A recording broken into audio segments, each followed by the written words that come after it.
Good morning, everybody, and happy Wednesday. It is going to be a wild Wednesday today because it's technically like it's Friday. This is going to be the last stream that we're doing this week because tomorrow here in the U.S. is Thanksgiving. And then Friday, the markets are going to be open, but it's going to be very low liquidity. And low liquidity is not a great environment to trade in. So if you're here on Discord or you're here in YouTube chat, go ahead and say what's up. Let's see who's with us. We got One Man Wolfpack. We got Kodak, Trader Page, Jiva, Larry, Sam, Big Mac, Futures Trading Today, Justice, Fister, Denise, Smooth, Jim, Dude, Boom, Ben. Hey, everybody. How we all doing? Midland, Otter, Caesar. Hey, everybody. How we all doing today? So the reason why I say it's going to be a wild Wednesday is because if you guys have been following the stream for a little bit here, you guys know that on Thursday, it's one of our favorite days to trade in here. Why? Because we get the jobless claims on Thursday, and we're currently in that market cycle that has those jobless claims are really important to the market right now.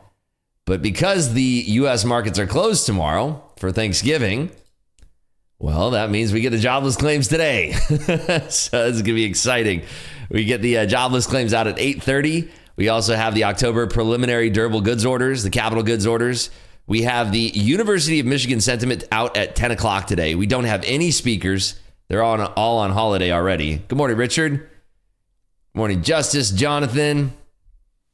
Make sure you guys are hitting that thumbs up button. The benchmark to hit today is going to be 105 likes. So if we get 105 likes, we'll stream into the open. If not, we'll just continue streaming through Discord today. So we're coming off of a loss yesterday. I don't know if you guys tuned in yesterday, but boy, what a brutal session that was. Hit max loss on basically all of the accounts that I was trading and ended up getting my behind handed to me, but that's okay. That's part of trading, and that's why it's so great to be trading on Top Step because, number one, you have those max daily losses in place that keep you in check. They keep your discipline in check, and they keep you trading and allow you to continue trading on in your accounts. Even if you hit that max daily loss, generally speaking, you usually have enough equity to continue trading them the next day. And second of all, I didn't have to risk any of my own capital to lose that capital. And that's the best part about Top Step. It makes it a lot easier than losing your own money into the market and paying for an expensive market tuition. If you want to trade on Top Step, there are links in the description right down below this video where you can check that out. I'll be honest though, I did trade this morning. This market has been crazy. Let's just have a quick look at the market here. Holy smokes, look at that. So I did trade this movement here. I woke up right around, well, I was up, but I didn't get to my terminal until right around this area right here. Got some nice trades on, and that ended up putting me in the profit today. Let me go ahead and generate my profits. Puts me up on the day so far, up $2,800 so far to start the day. So we're sitting in the driver's seat so far to start our day, which is great. That's generally speaking, that's what we want to be, where we want to be, and how we want to be. So very happy about that so far. Fister says, passed my first Top Step account this morning. Guys, give it up for Fister in here. Way to go. Good morning, ABD. Morning, Big Mac. Yeah, today is a new day, and we are starting off on the right foot here. So very, very happy about that. So we are going to see if there's any volatility off of this jobless claims print. We did have the Chancellor of Bank of England speaking earlier, and they were saying some very positive things, talking about lowering taxes, incentivizing businesses. So that is very good news for the UK. And it's really good to see that. So a little bit of a bounce back this morning. Really nice trending market here. I could have got a lot more equity into those positions, but unfortunately, didn't get as big of a piece that I wanted to. So it is what it is. Very red day yesterday. We did hit max loss across the board there, which again, there's other traders out there that you can follow on YouTube that will not show you their loss, their losing days. And that's just not a realistic aspect of trading. It's not a realistic picture into trading. Good morning, Big G Ski. Good morning. Good morning. Good morning, Alfred. We got 68 of you folks in here. Let's see if we can pump up these numbers. Where are we sitting at right here? We have 34 likes. You guys can do much better than that. So we are kind of pushing up here. We did run into this order block here on the 15 minute. We had this order block from yesterday. Yesterday's order block that we were tracking was this kind of area right here. We blew through that. We ended up trying to take a short yesterday morning. and we ended up getting chopped out because look at this 15-minute bar right here. This is what was crazy. This 15-minute bar opened here, went all the way down. We were short 10 lots in that position. It was looking super promising. We had, I think, $2,000, $2,500 in the profit there, and we were looking for those 70s to start peeling off some lots, and then the price action rejected. Let's go into the 1 minute so we can actually drill down into this a little bit. Right now, we are just kind of chopping sideways here, up here in this range, up above this 50.25 level. But yeah, so we had, let's see here, going back. I want to go back to yesterday's price action here. Yeah, so this was the open that we had here, and it was just such a choppy opening. So right here at 9:30, we were short on the break of that 16,000 mark. We were short. We ran it down, and then we got slammed right here. We got down to the 80s. We were up about $2,500 in the position, and it just went and it reversed on us, and it climbed right back up to 40 points, ripped back up to the top side. We were absolutely correct on our thesis, shorting the market there, but we didn't have the account equity to make it through that. So I journaled that trade already, and I highly recommend everybody in here, if you aren't journaling your trades, it's one of the most important parts about your trading. It's how you learn. It's how you grow. And thankfully for me, I have these YouTube streams, so I can go back and watch my trades in real time. It makes my journaling a lot easier. One thing I recommend to anybody who's in Market Clubhouse here on the Discord, we have a webinar that's about psychology. It's about 3 hours long in here talking about journaling. One of the things that you should be doing is recording your screens if you can. There's a software called OBS. It's obsproject.com. And you can record your screen so you can have a live recording of your game film, because when you're in a trade, you'll actually be surprised if you go back and watch how you conducted yourself during a trade. Generally speaking, time kind of slows down when you're in a trade. You experience time dilation because you're so hyper-focused on it. For some people, not all people. But you'll have time dilation when you're focused on a trade. So it's very important to record your trades so you can go back and watch them later. And maybe you realize that you're not holding trades for long enough. You're not respecting your stops. You're not doing something, and you can improve upon that. And the way that you do that is recording your game film, going back and watching it, and then having that being a part of your journaling process. And it's very important. It's the only way that you can grow, because believe it or not, in trading, there's nobody else coming to save you. As much as I try to help people and try to mentor people, there's only so much that I can do. When it comes to the end of the day, it's all about you. It's all about what you're going to do to step up to the plate, to take responsibility for your own actions and your own trading, and making sure that you can find ways to improve it, even if it's just half a percentage point every single day. Find ways to improve your trading, find ways to be better in your trading, and do that through journaling every single day. Big Mac says, thanks for the transparency. I used to have a mentor that would go dead silent for a few days when he lost. Yeah, it's not good. It's not good. If you're around people like that are not transparent about their losing days, I mean, there's really no value in that. You want to have transparency from your mentors if you're looking to learn from them, because if they're hiding the fact that they're losing from you, they're completely leaving out a big portion of trading. Because if everybody's winning 100% of the time, this would be the easiest game in the world, and it's just not. Justice says, with a lower expected liquidity, do you change your trade, stop loss and profit, or refine entry, exit, entry, etc.? Yeah, so it depends. Yesterday, I was really confident in that bullish order block, and I ran 15 lots into that, and we got stopped out pre-market. I was really confident in that, and that risk reward was about 10-1, because the upside potential, if we go back and we look here, the order block that I was looking to was this one around 16,000 right here yesterday. You guys can see my screen. This is yesterday's trade. So we were running 15 lots long into this. The expected value to the top side was about 110 to 120. So that's about 110 points of alpha on that trade.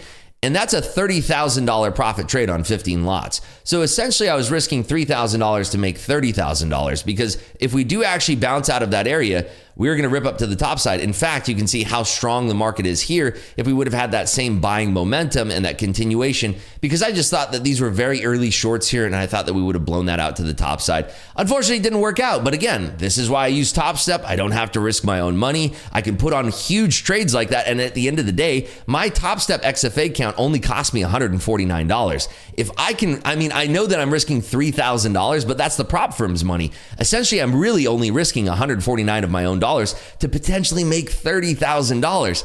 You ask anybody, that's a great risk reward. So I was willing to take the risk on that trade and size into it because I was pretty confident that it would work.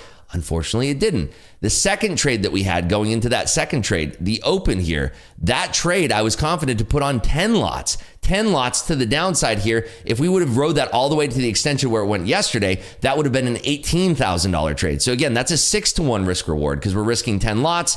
We ended up risking about $3,000. 6-to-1 on $3,000 is $18,000 in the profit. But again, I'm not even risking $3,000. I'm risking the prop firm's money. I'm only risking $149 of my own dollars, which I didn't even risk anyway because I still have the account. These are the things you want to consider when you're setting up your trades. These are the things that you must consider when you're putting on trades. And it's the things that I think about when I'm putting on large trades. So if you can't explain your own risk in your own trades, then you need to assess what you're doing. And you should take time before you're putting on trades to really have your trade plan mapped out. I had my trade plans mapped out yesterday.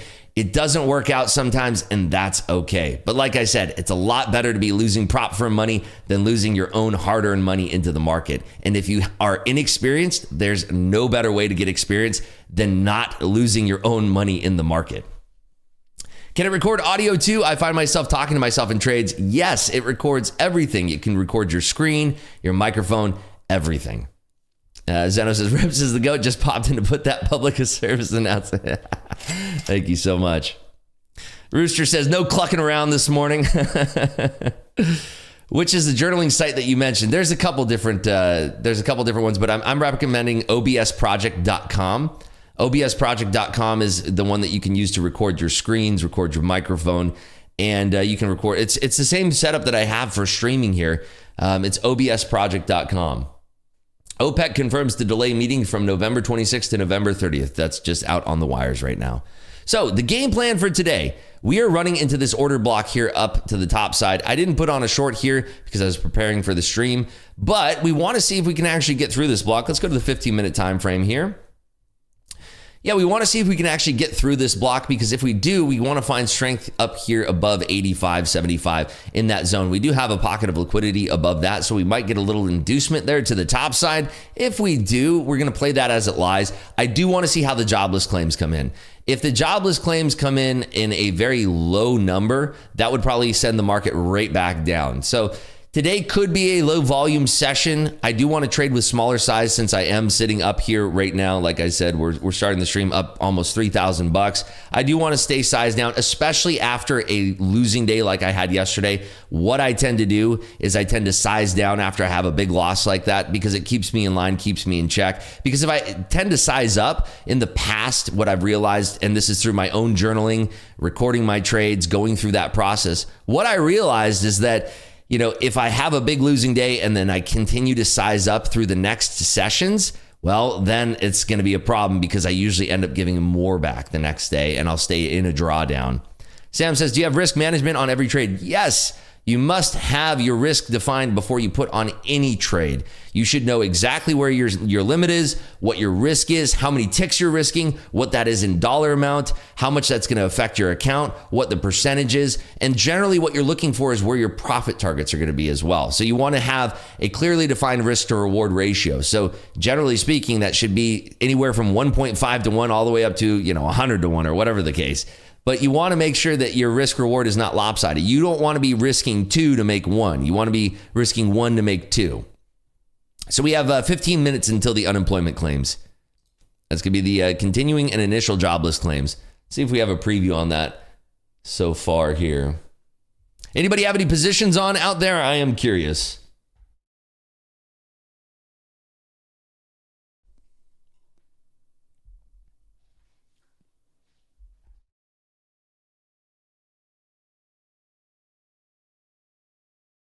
But yeah, the more you're journaling, the better. It keeps your psychology in check, keeps you in line, keeps you honest with yourself. There's nobody coming for you. There's nobody that's going to come around and fix your trading for you. It's got to be you. I'm under the impression that regardless of data, the market will dip to key levels and they reverse for the rest of the day. We will see. Good prediction there, Caesar. Sean is long from 30.5. Very nice. Good luck to you, Sean.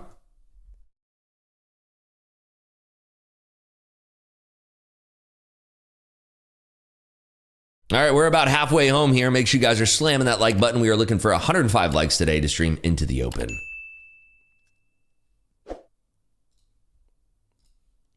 I'm short ES, but with a tight stop and intend to reverse it at the open for the rest of the session. Yeah, we'll have to wait and see. We have kind of liquidity is starting to firm up here a little bit. We are getting some of that liquidity coming in at 7 o'clock. But I do think, I'm sorry, the 8 o'clock, excuse me, the 8 o'clock liquidity. I'm an hour behind here.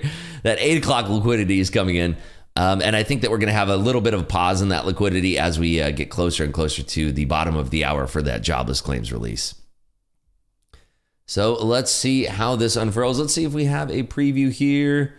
All right, so the jobless claims are expected to come in at 227,000. The prior read was 231,000, so a drop there, which is interesting. And then continuing claims are expected to be at 1.88 million, with the prior read being at 1.865 million. So we are expected to see an interesting drop there in the initial claims, but the continuing claims should be slightly higher. What time zone am I in? I'm in the West Coast time zone, but I give all of my times out here in Eastern time, which is New York time, market time. Some folks who trade futures, they only talk in Chicago time. I like New York time, market time. I just call it market time.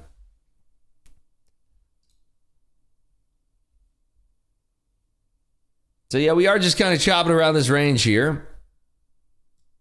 Looking at the 15-minute, we are just kind of, this area right here. We just have kind of chopped around in that area for now. It is between our area of 28 and 50 and a quarter. So we have pushed up and we have encroached onto that bearish order block. But if we blew through that on the jobless claims, that could be a nice, strong, supportive area in the market for the entire day of trade. I could never get up that early. Get this, I get up some mornings at 1 a.m. How about that? I go to bed super early too.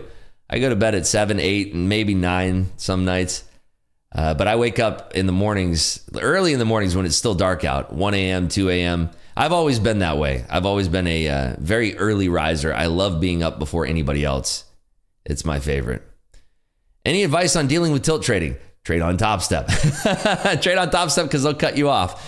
That's a very easy way to get into it. But tilt trading is tough. That's one thing that plagued me for years and years and years and years. I was one of the worst tilt traders. I mean, so it really comes down to you and your own discipline. And I know it's really, really easy to talk about and it's really difficult to enact. But it's one of the things I cover in my psychology webinar. I really go into it in Clubhouse here. It's honestly, it really just comes down to you reach this pain threshold where you just can't tilt anymore because you realize that it's a no-win game, right? The worst thing that can happen, and it happened to me often, was that I would tilt trade and then I would have a really good trade come out of that. And when I say really good, I just mean profitable. I don't mean that it was I was taking a really good trade. Maybe in hindsight, it ended up being a good setup, but tilt trading is bad for a couple reasons. Well, number one, you shouldn't be doing in the first place because you're not trading with your sane mind. You're not trading with your clear and level head. If you don't have a clear and level head, you should not be trading whatsoever. And a lot of people struggle with that because they have a compulsion to trade. And they sit there and they look at the market and they say, well, the market's open, I got to trade. That's not what you should be doing. When it comes to tilt trading, maybe there's a compulsion issue where you know that you shouldn't be trading, but you're going to trade anyway.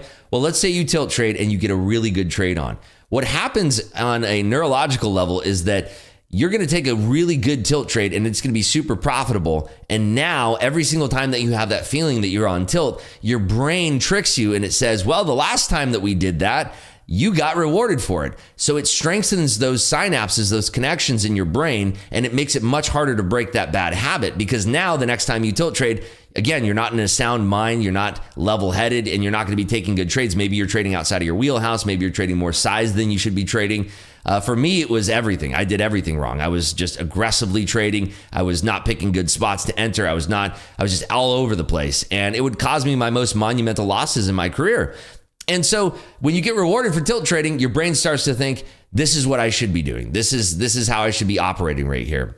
And unfortunately, that's tough to break that cycle because if you're rewarded for it, it's kind of that pleasure, that dopamine response in your brain that the next time you tilt trade, it's even worse if it works out because now you've strengthened those pathways in your brain. So that's number one. You want to stop tilt trading simply for that reason because if you have a good trade from a tilt trade, it's going to be even harder to break that habit.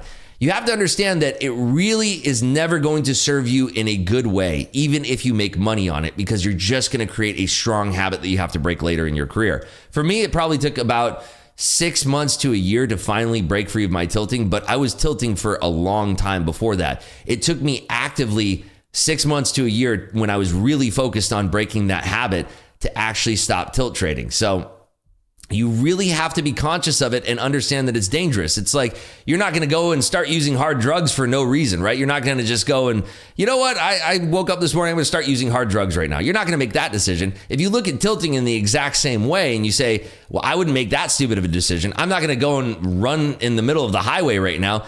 These are high risk things, right? This is a ridiculous thing. I'm just trying to say the other end of the spectrum here. Like, you're not going to go run and play basketball in the middle of the highway, right? It's ridiculous.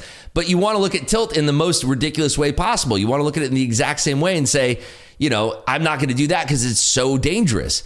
So if you look at it with the same level of caution that it's one of the most dangerous aspects that you could invite into your trading, and you say, if I start doing that, it's going to be hard to break this habit, it gives you more of an incentive to stop doing it in the first place.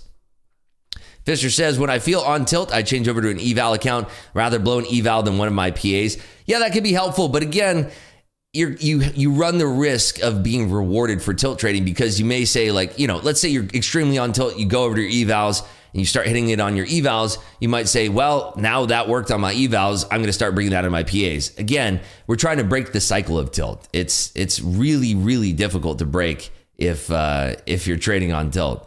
Charles says, what is tilt trading? It's when you're trading with not a level head and you're trading angrily and you're taking not so great setups and you're oversizing and you're trading out of pocket. It's the same as gambler's tilt. That's what practice accounts are for. Again, I would caution against trading on practice accounts if you're on tilt. I think the best medicine for tilt is to lock up and walk away. Really, it is. And so for me, I've talked about this in Clubhouse before. For me, I could physically feel tilt when it's coming on. I would feel the heat behind my ears, and that's the first place I would feel it on my body. When I identified that I feel this heat behind my ears, I would immediately stop trading. I'd shut down my platform and I'd just get away from my terminal. Simple as that. That was my best way to stop tilt trading. And it was that identification of that physical feeling on my body. And for me, it was my ears. Yeah, I often get rewarded for it, so maybe that's why I keep doing it, because of that what if. Yeah, and the sooner you break that cycle, the better. Kenneth says, I've been hearing about copy trading on futures trading. I'm interested, and I think I heard you say also copy trade. How do I set that up in NinjaTrader Top Step? You want to use Replicanto. Let me go ahead and post our coupon code here for Replicanto. You can post this in chat here. If you want to copy trade on NinjaTrader, I use Replicanto. You can copy up to 3 XFA accounts at once. If you're trading combines, you can trade unlimited amounts of combines. You can trade 100 combines, 200 combines if you want. But yeah, you can copy across your combines when you're trying to pass your test. So you pass it quicker. If you're trying to pass 3 combines into 3 XFAs, you can copy across 3 combines. But keep in mind, not only winners are copied, you will copy losing trades too. So keep that in mind, that you will multiply your wins as well as multiplying your losses. Tilt trading, revenge trading, yeah, it's the same thing. Mike is in at 990. Are you short or are you long? 990. That's an amazing entry. How did you get it 9? Oh, wow, you're way down there. Beautiful. I once tilt traded on a demo account and made 120K paper money. Yeah, just stay away from it. W ears. Gets down to what you allow yourself to trade. Some people only trade A++ setups. Others tilt and blow up. I think that you should only be trading A+ setups. I think that, again, you need to... I always say when you journal, you want to journal and look back at your trades. And if you ever look back at your trades and you cannot clearly define what your risk was, what your goal was on that trade, I was like, wait, did I miss the jobless claims? The market's going straight up. Big old squeeze there at quarter of the hour. Well, 8:25 here. Do you think Top Step will have a discount this Friday, Thursday? Hey, it's worth waiting for. Definitely worth waiting for. I need to rewire the pathway instead of fight. I need to fly. Yeah. For me, it was just shutting down my terminal. Like literally, the moment that I feel that tilt, I just literally shut down NinjaTrader or whatever. But again, this is another reason why Top Step is so great. They're going to stop you out of your account when you hit maximum daily loss. For me, when I have a balance in these accounts, I'm not looking at it that way. I'm looking as like, that's my maximum risk for the day. But yeah, there's a good chance that Top Step will have a discount. There's a very good chance. All right, we're at 62 likes. We got a little bit of ground to cover. We're looking for 105 likes today. We do have Vladimir Putin speaking, I think, right now, which is causing some volatility in the market. But yeah, this is still squeezing up here. Looking across the board, Google is perking up a little bit. Microsoft's still pretty strong. Nvidia is back to where it was pre-earnings here. Can you get a refund on stocks within 30 days of buying if they go down? Oh my God, that's hilarious. I wonder if that's actually somebody is really posting that. You should be getting more views. I think people are, it's the holidays. I think people are taking off for the holidays. But I think we had like 230 people in here yesterday. Everybody was watching me get my butt handed to me by the markets yesterday. But I have no shame, like I said, I can clearly define what my trade plan was on all of those. The risk reward was on the first trade 10-1 and on the second one 6-1. 1 to 10 risk reward and 1 to 6 risk reward on the second trade. So very happy about that. Testing out not having any dollar signs on my screen is making trade management easier. Yeah, on NinjaTrader, you can actually change that from dollars to points. Let's not talk about yesterday. Hey, it was choppy price action. We're going to have it, right? It's going to happen from time to time. It's part of being a trader. You got to earn your stripes. You got to have bad days. One of my favorite sayings is it's the sweet is never as sweet without the sour. You got to have the sour. I mean, you can't control when bad news comes out, especially when it has to do with bombings. Yeah, I mean, this was what was crazy. When we were trading this order block right here, when we were looking for that bounce and we had 15 lots on, we get the squawk coming across the board here saying, oh, by the way, North Korea launched a nuclear missile and Japan is sending out the air raid sirens. Oh, perfect. I'm glad we're long right now.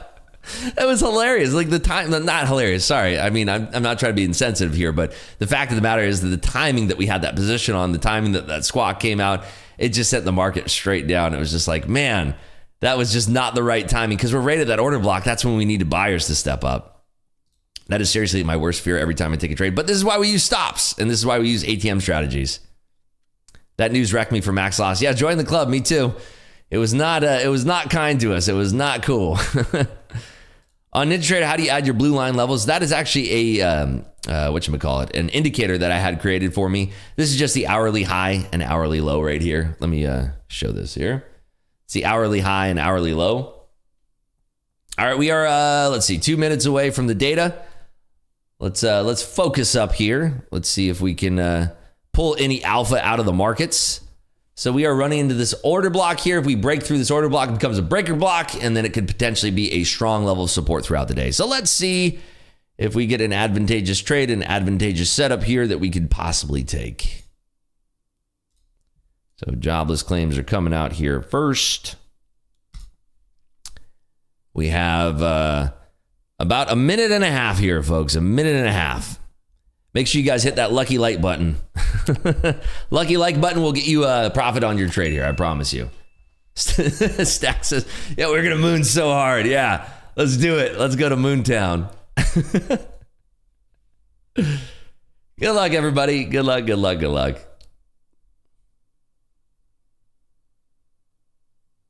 UK yield is roughly flat. People are going crazy for this right now. Crazy. So that's coming out just a touch before. We got 1 minute now. It's the 1 minute warning. Good luck, everybody. We are squeezing here. I kind of want to put on just one lot here to run this up. I'm going to put on one lot and move my stop right there.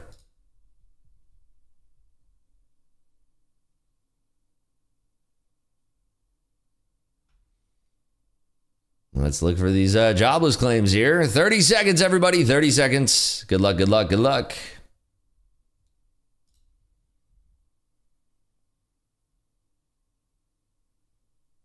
Yeah, we're squeezing up here. We are getting squeezy.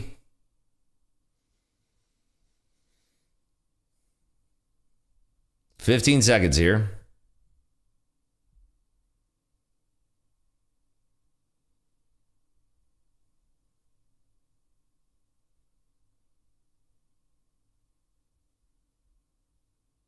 Slight downtick. Oh, stopped immediately there. Wow. That was a crazy whip down. Very volatile there. Had my stop way too tight. Very whippy, very whippy. Let's see what's happening here. So it came in at 209,000, which is way lower. That's not a good print for the markets.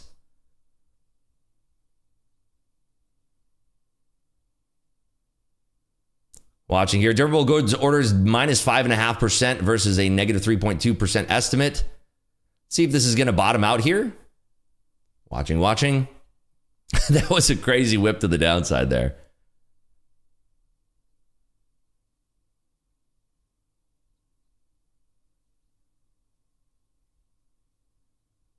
Some decent volume is coming in here.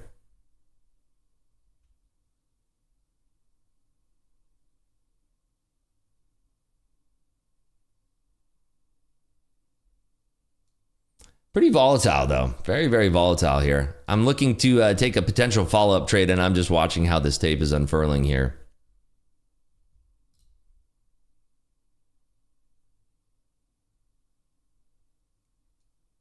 And we might have to wait till the open if this is just going to be choppy here. I would like to see this break down below 45 if we're going to take this short. I want to see it weak below 50. And conversely, if we're going to be long through this order block here, I definitely want to be seeing this strong above 70.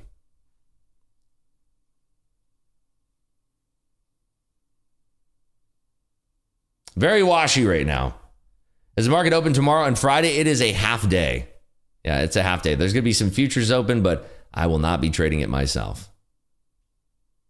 So we're just kind of skirting around this range right here.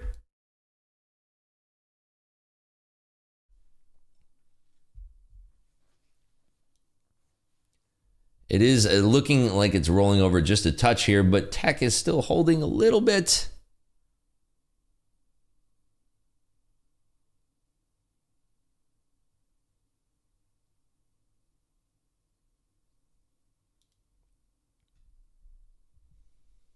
Watching this here, if this actually does show some weakness, I'd be surprised. There's a lot of bid stacks here below.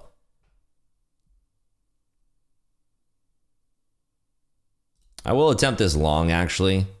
I'm going to move my stop pretty tight here, right around 40.5. So looking for this to perk back up above the 50s and hold that 50 level.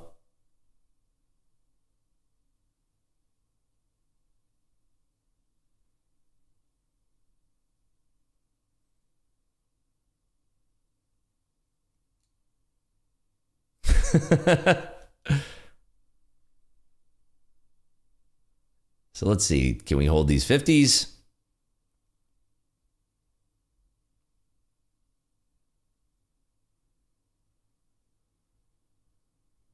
I'm going to put a second lot on because we're holding the 50s for now. Looking for us to get back into this 60 level. Adding into that for this perk up.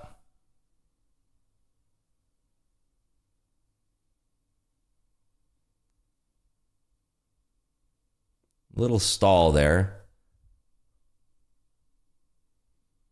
Peeling off 2 lots, moving my stop now a little bit higher.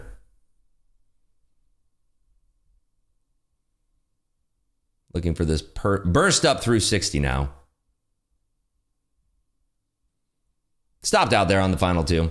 So we got a nice little rip there to the top side. Made about $200 on that one. Was the data bad for the market? No, not necessarily. Oh, thank you, GG7. You guys got to remind me on this one. I can't believe it. You guys never remind me on this stuff. There's the morning memo. Now it's like completely outdated. I always forget for some reason. There's just so much going on, getting the stream going and everything. My apologies. Let me go ahead and get the levels for you guys here.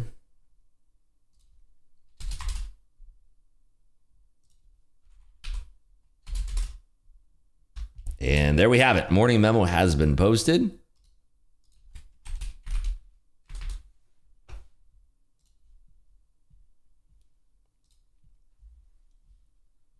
All right, so let's see if we're going to be holding these 50s here or not. Did a nice little scalp there to the top side for a couple $100. We still are kind of holding this. They've been trying to sell this, and it is kind of holding. So I do think that there is a chance that we can encroach upon that order block and start to perk to the top side here. We did run our stop a little bit tight, but we were protecting our profits.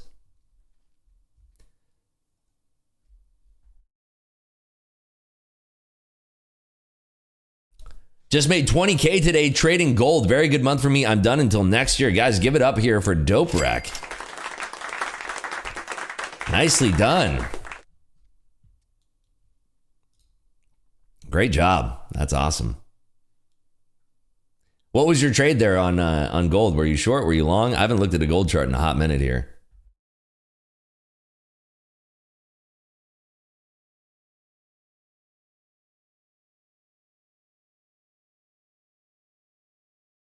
Did market structure break that last 15 minute? No, it didn't. You have to have a candle close there. It did not. We're pretty efficient right here. Oh, I got to show that. We are pretty efficient. We're just right here. Very efficient so far. Didn't break anything. Just kind of holding those lows. That's why I took a long there, because we're holding those lows. I wanted to get that burst up through 60. You could have got a squeeze through 70. But the market didn't want to go just yet. So let's see what we're up here. We are currently sitting up $2,600. So we had that the news trade totally just whacked us out of that one because it flashed right down. And then the second trade, we had a nice little $200 recovery there. So coming up next, we do have, let's see here, for the news. At 10 a.m., we do have the University of Michigan final sentiment. Current conditions, expectations, 1-year inflation, and the 5 to 10-year inflation outlook. So that's going to be right at 10. We do have the 4 and 8 week bill auction from the Treasury also due out at 10. And then we do have a couple note announcements at 11, which probably shouldn't give volatility. So 10 a.m. will be a very volatile hour. Make sure if you guys want to see this stream go through the open here, make sure you're smashing that like button. If we get to 105 likes, we will absolutely stream into the open. We are sitting right now at 89 likes. So we are just short of that. Just shy. Let's see if we can do it. Rates in dollars are running. Think we dump. We did have the rates come lower for the gilt remittance. Let's bump that up to 90. Hey, Cook, how you doing? Good to see you. Let's run our poll here. Let's do our poll. Let's see. Does NQ end the day up or down? Let's see here. Up, down. And then we'll do unchanged. Bingo, there we go. All right, we're at 102 likes. You guys are quick, amazing. Awesome job. We are very close. 3 more and we get to do it. 3 more. You guys are crazy. We gotta, so when we come back on Monday, we'll see if we bump up the benchmark to maybe 110. And by the way, again, if we D, no idea. By the way, if we do get to 2,000 subs, we are giving away a free Top Step Combine. So let's see if we can get there by next week. That's the goal here. Share the channel with your family and friends over Thanksgiving. That'll get us pumping in no time. All right, we did it. We're up to 107 likes. We did it, everybody. We will stream into the open here and see if we can have a nice day here. A nice day. Pre-market movers, we have a couple going off here. A lot of small cats. Small caps. We have Caterpillar, which is down because Deere is down. Deere had low earnings and terrible guidance. What else is up here? SPRC. Wow, that's a name I haven't heard in quite a hot minute there. SPRC. Oh boy. Short oil at 74.85 and short NQ at 16,060. Good luck to you there, Rooster. Nice entry there. Very nice. Good luck, good luck, good luck. So we have just 20 minutes here until the top of the hour. Generally speaking, we will get some volatility injected into the market around then. So looking forward to that. We are kind of flagging here. You can see we have a nice little flag forming. Generally speaking, the tighter the consolidation goes, somebody has to give on one side or the other. Right now, if we're looking at TradingView, we just have this bearish order block that we've ran into up here on the 15. If we drop it down into the 1 minute, we haven't created any inefficiencies there on the 1. Let's see on the 5 here. Yeah, very efficient market there on the way down. Repainted that inefficiency. So yeah, not really any setups going into this 9 a.m. hour. As long as we're holding above 50s, there's a good chance that we can tap into that 75 there. It really just does come down to whether or not we will end up holding these lows here. As long as 50 holds, I'm very confident that we're going to take the market higher today. We have quite the channel here. We could draw it on that one. Yeah, let's look at this one for now. Let's see how that's working out. Good morning, Mobisher. Good morning, good morning, good morning.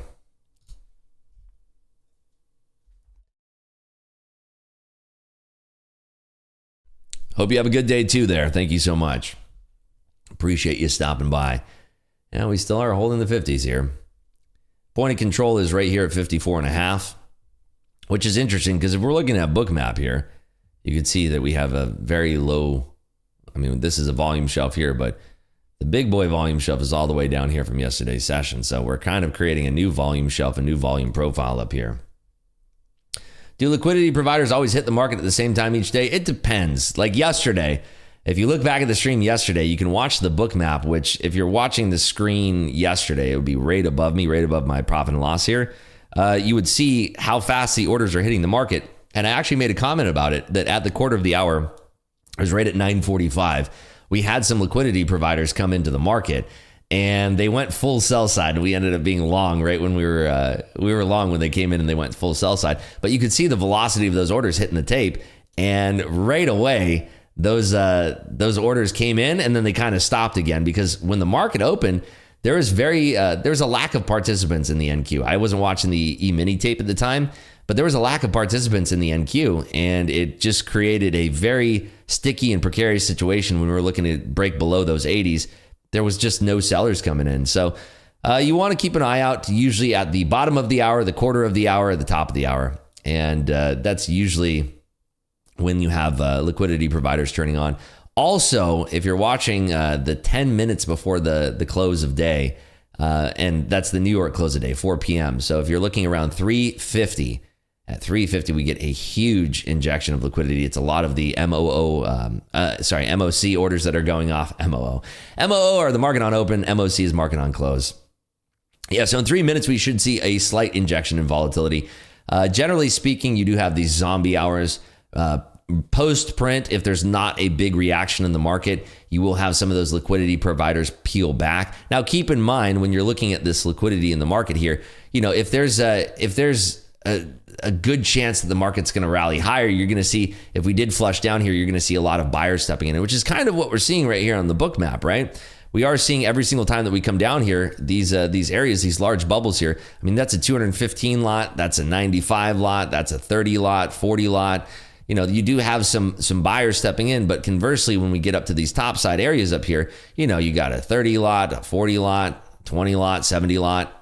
You know, you're having people that are dumping that to the top side. This is just generally making a market, and what you see in these lower volume times in the market, you'll just see market makers kind of shuffling back and forth and, you know, making their money at the spread.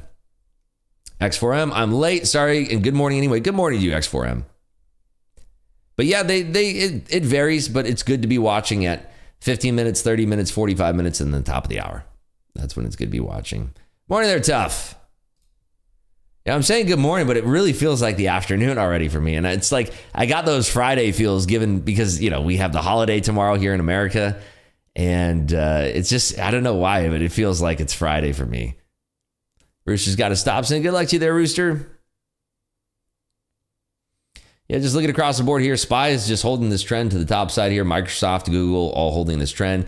Tesla is kind of arching a little bit over here. Let's go ahead and pull up the Tesla chart here so we can show that.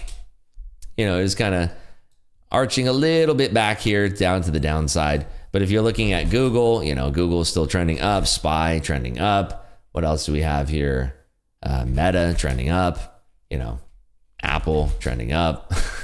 So all of tech is just holding this trend right now. And we'll continue to do so. We are kind of holding this trend, but we're just washing around. We're rinsing around. So let's see if we get a liquidity injection here. If the theory stands true in the next 10 seconds here. Go to the 1 minute. Let's see. There you go. There's a small injection of liquidity. Somebody coming into the market there. Took off the trade plus 260, about even on NQ, risking 300. Nice work there, Rooster. Sam is short. They've killed VIX since late October. It's a long world right now. Yeah. Also, it's creating a very terrible environment to trade zero DTEs in. You have to risk so much to make so little. Like, it's so lopsided, and I'm so happy that we're focused only on futures right now, because it was just, the amount of risk that you had to put on the table. Like, your position sizing had to be $10,000 and $20,000 in a zero DT and SPY in order to make, anywhere from between $1,000 and $5,000. So, it's just wasn't the best. Wasn't the best. Crew's been good to me today. Nice there, BJ. Good morning and welcome. So we do have about 45 minutes here till the market opens. 45 minutes till that opening bell. Seeing if we actually break up out of this range and hit into this overhead supply here. This is from the close yesterday. Let's see here. Hottest put chains. SPY, Triple Qs, Tesla, SPX, HYG, Amazon, Schwab, ENPH, Microsoft, Palantir. Interesting. Rips, how did you get up 2,600? I think I missed that. Were you up early buying into support? I was. This was before I came on stream. So if we look at the NQ, I was riding this trend right here. I came in around 16,000 and ended up riding that trend there to the top side. So that was my trade. I wish I would have had a big size on, because I would have been up over 10 G's right now on that trade if I would have really sized into it. But yeah, that was it.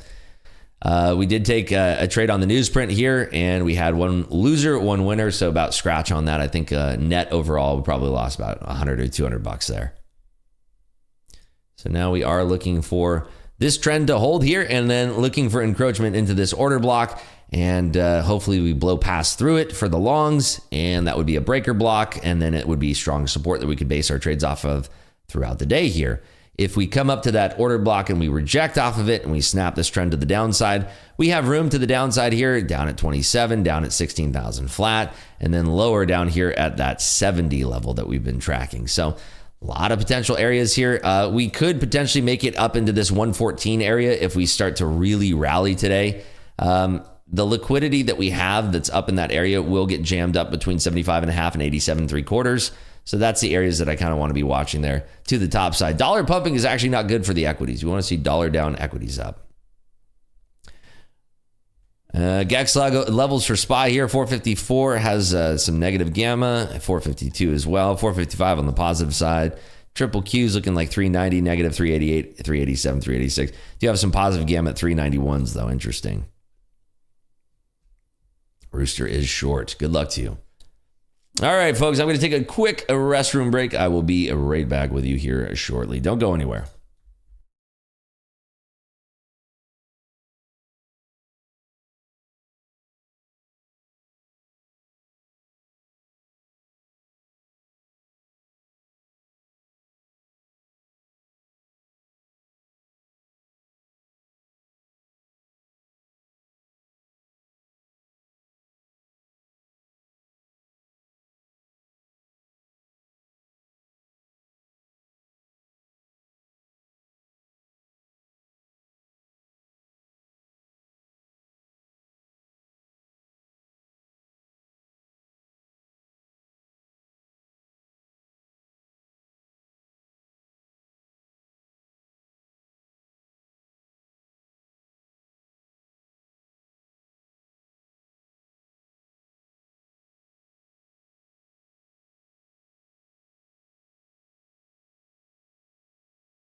And we're back. How did the bathroom indicator do? Wow. Never fails. Went straight up. That's amazing. It never fails, does it? We came from 48 all the way to 66, so almost 20 handles there to the top side. It's incredible. Just put on 15 contracts every bathroom break. I mean, that's the secret there. Market makers do not want you to know that one simple trick.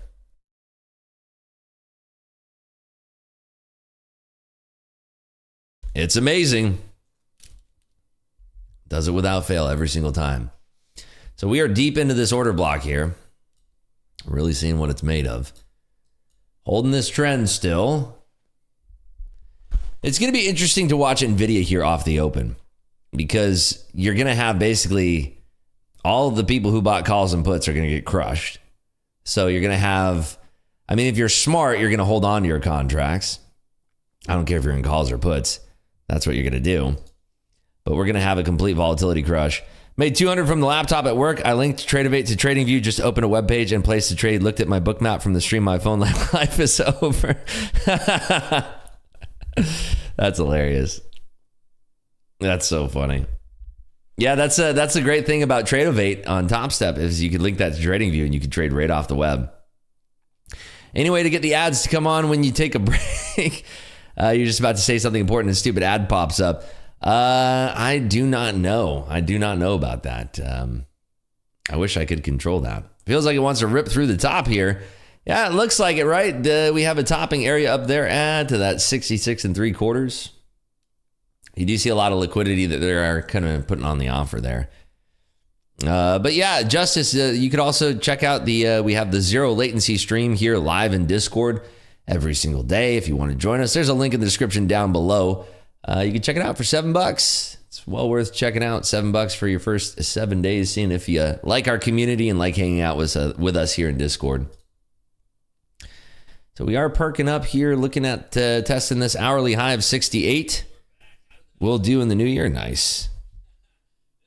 Let's see here. I got my own stream playing on my phone for some reason. My goodness. All righty. Yeah, so we are kind of looking at perking up here. It says we'll do in the new year. Yeah, hopefully we'll see you in the new year. It'll be a lot of fun.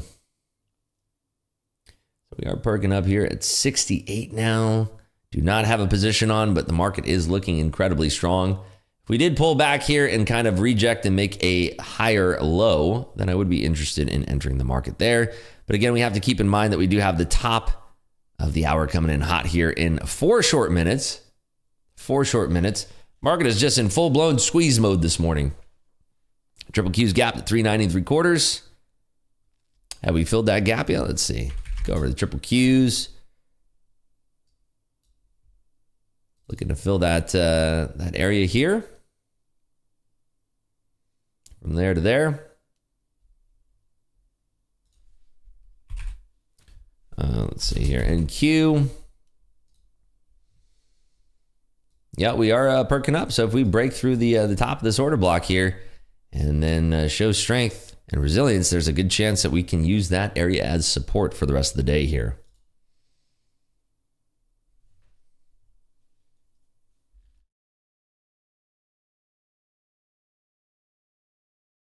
Thanksgiving market marathon. Yeah, this is the pre-Santa rally here. We did have that pullback yesterday, that very choppy pullback. And we can see now why there was so much indecision into the market early on, because so many people were just trying to buy it. Those buyers finally got exhausted and said, hey, what the heck? We're just going to wait until tomorrow. SPY just tapped 455 here. We are through that hourly high, making a new hourly high now. And just looking if we have any sort of pullback here. If we did, we could potentially tap that.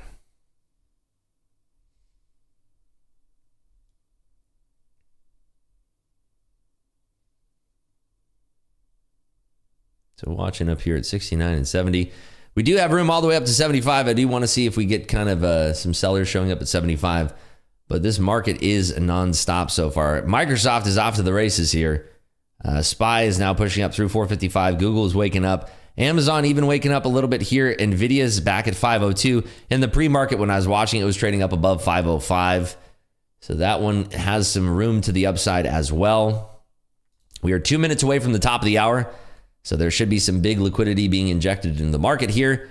It'd be nice if we got a little bit of reprieve and potential entry for the long leading into the open here, but let's see. May just have to wait for the open. It all depends. We want to trade the market in front of us, not the market we want to see. And that's one of the that's one of the lessons you're going to learn as a trader. You do not want to trade the market that you wish you had in front of you. You need to trade the market that is exactly in front of you. Did anybody play the NVIDIA earnings yesterday? So I didn't. I know that I think there was a couple people in Clubhouse that played it. I'm not so sure, but yeah, great question. Did anybody in here play the NVIDIA earnings yesterday? On Top Step, you couldn't have because they reported, I believe, at 4:20, and you have to have all of your trades closed by 4:10. And you shouldn't even be cutting it that close.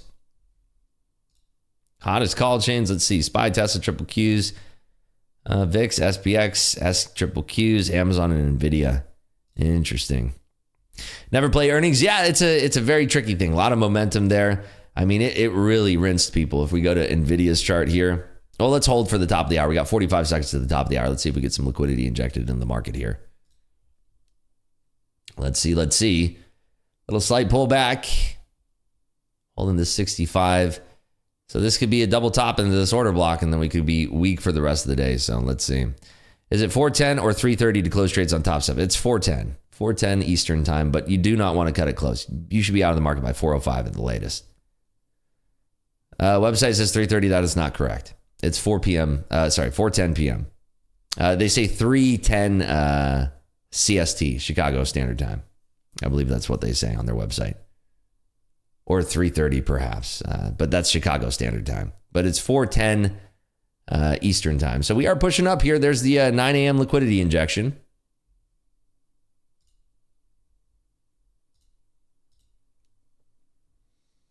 Let's see what the poll says here. 83 votes, NQ, 59% are saying up. Wow, we are bullish in here. My goodness. All right, there we go. Pushing up through 70. Super strong here. We could be swiping up out of this liquidity here at 75. We do have room back down to 60. So let's see if we get a little drawback here. I'm just looking across the board at all of the tech components here. SPY is still holding this push.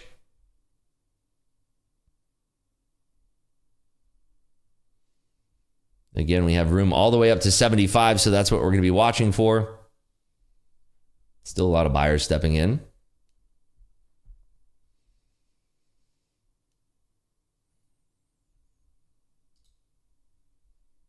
Can definitely get scalpy here as well. Pushing up towards 75. Might look for a scalp here. Microsoft super strong. NVIDIA is really starting to perk up here. Let's see how 75 is received. 75.5, big level. Would like to see any kind of little pullback here. Yep, there's that 75 pop. Stops being popped right at that 75.50 level. Let's see if we get a pullback at all. Okay, pull back there to 75.5. Watching here. So stops pop right at that 75.5 level. Seeing if it's holding now.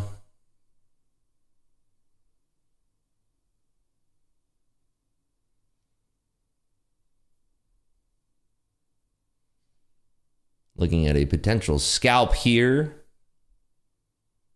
So there's our pullback. Watching here right at 70. See how deep this pullback is. I'm going to take a trade right here. I'm going to go long here. So we had some buyers stepping in right there above 70.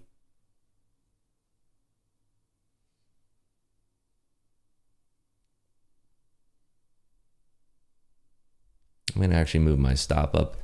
Go over to NinjaTrader so we can see what's going on here. Move my stop up to that just above the hourly high, or hourly low rather. Seeing if we can clear above 75.5 again.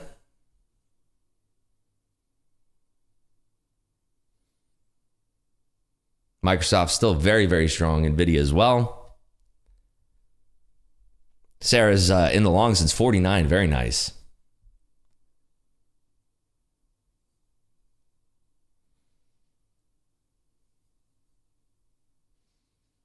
Watching here, seeing if 75 is going to hold. Watching for any pullbacks here towards 70. Sort of the top of that order block.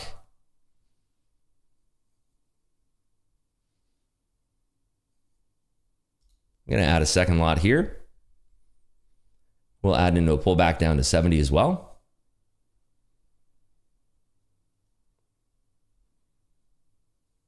Looking for 100 to 105 for a TP level. I like that. So watching this pullback towards 70.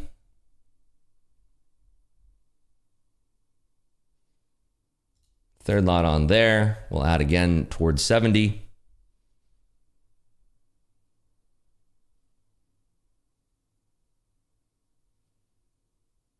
Okay, coming down a little bit.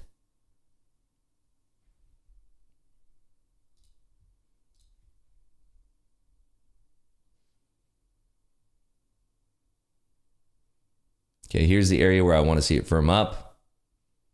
I'm going to go fourth lot right there.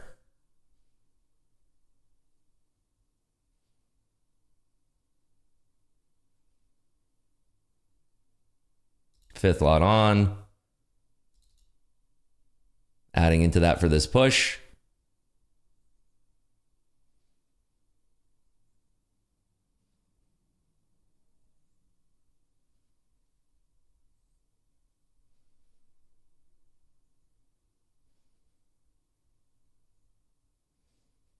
Seeing if 75.5 is going to be strong for us.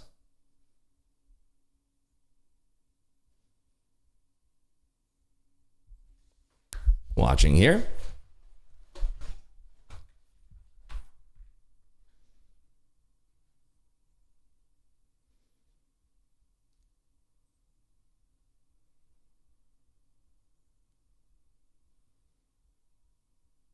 Up 8.95. Awesome Kodak. Very nice.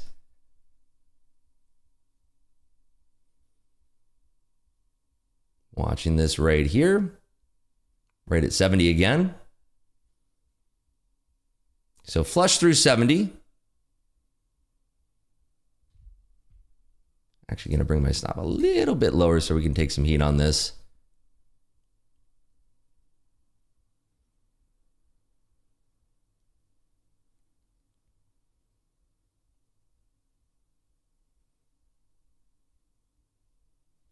I want to see this back up through 70.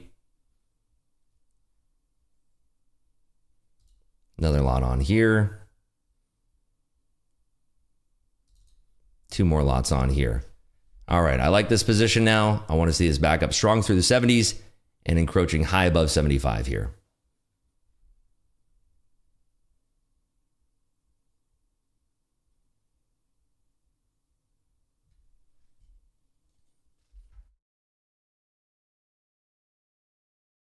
We should see this strength show up and firm the price up right around the 70 level.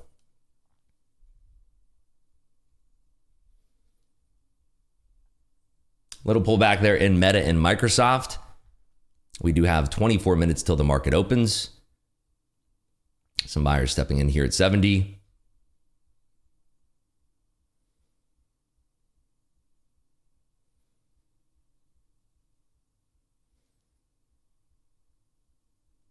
Nice push up here.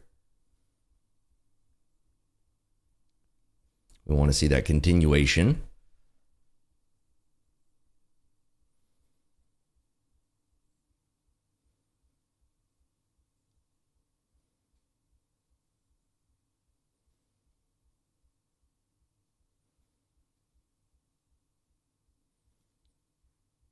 Apple's still pushing up a little bit here.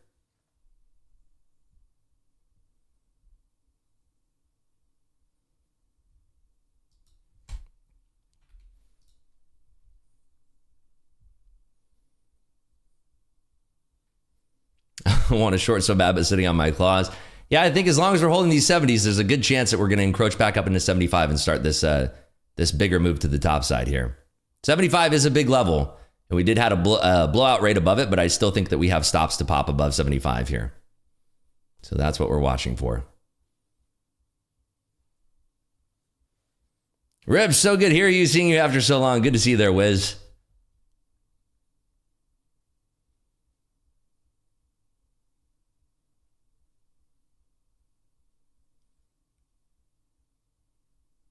Yeah, first pullbacks now in Microsoft, first pullbacks in Apple.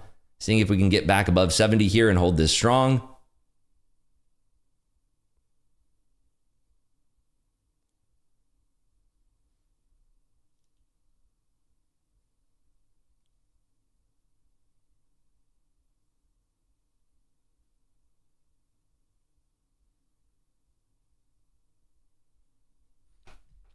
A little bit of a fade there in NVIDIA as well.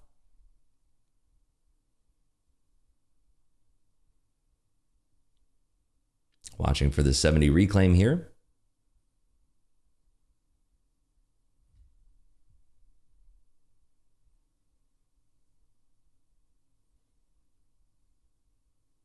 There are some bids firming up all the way down through 57. So the question is do we sweep that liquidity before reclaiming 70 here?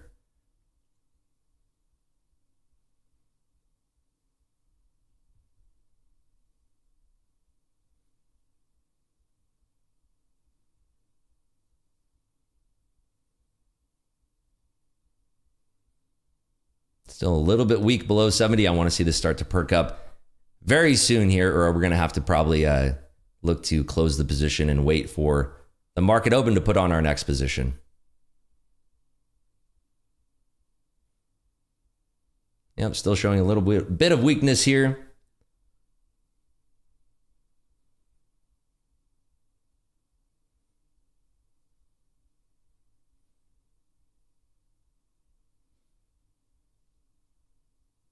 NVIDIA is pushing up against the EMA as well. So if we have a little bounce from NVIDIA, that would be helpful as well. But we're flirting with potentially breaking through 500 here on NVIDIA. To the downside, rather.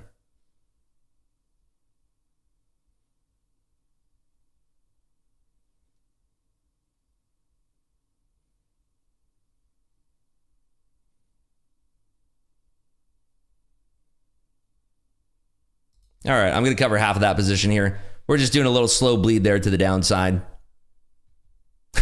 And the moment I cover, how about that? Look at that. The moment that I press the cover button. How about that? That is too funny. That's just the way it goes. How funny is that? The moment that I press the close button on 5 of those contracts. That is hilarious. You got to find the humor in that.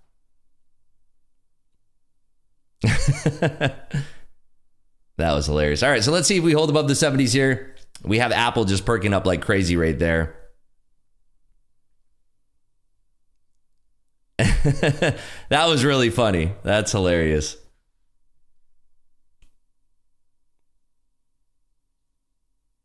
Thanks for making the market move. Yeah, exactly. Feels like that sometimes. That was insane, though. The biggest perk that we've had in the last 5 minutes stretch there, the moment I press the close button is when that happens. Feels like that sometimes, though, when you're trading, right? Doesn't it? You're doing insurance claims against your moves. That's hilarious. All right, so let's see if we hold above the 70s. Can confidently add back into this position. Right now, looking kind of weak. Please go to the bathroom. Yeah, let me just run over to the bathroom real quick as well.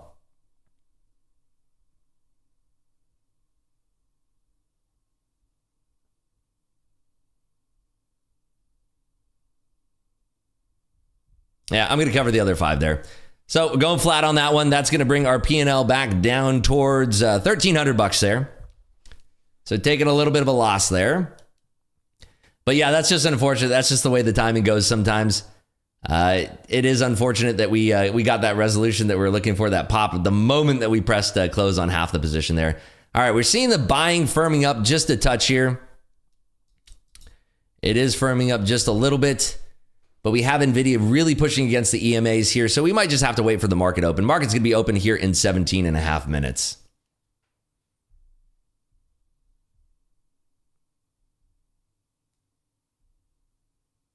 So on that note, I'm going to go grab another Celsius. I'll be right back with you folks here in just a moment because I'm not going to take any trades just yet. So I'll be right back with you folks. I'm going to grab a new Celsius here.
Alrighty, we're back.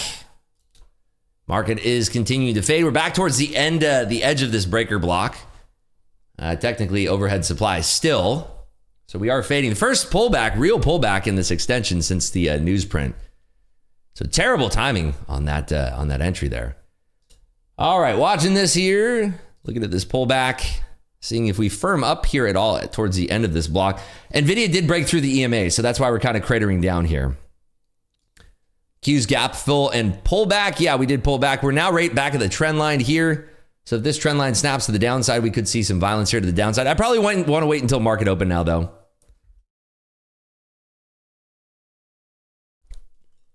I definitely want to be looking at waiting for the market to open here.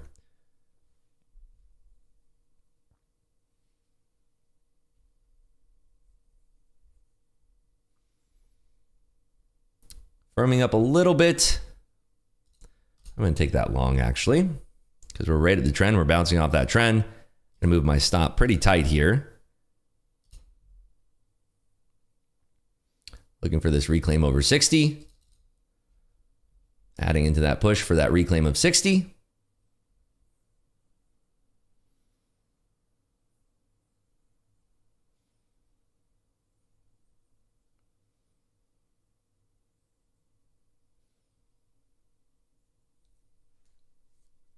NVIDIA, a little perk back up here as well.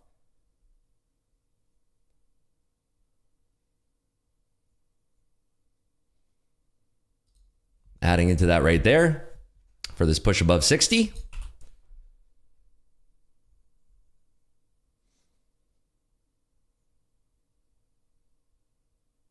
Nice perk up. 5 out there. With my stop just above break even.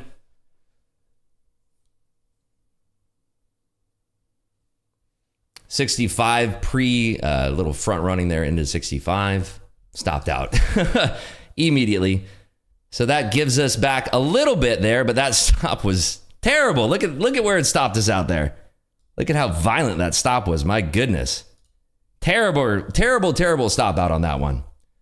So that puts us back up an extra, what is this, $100 there?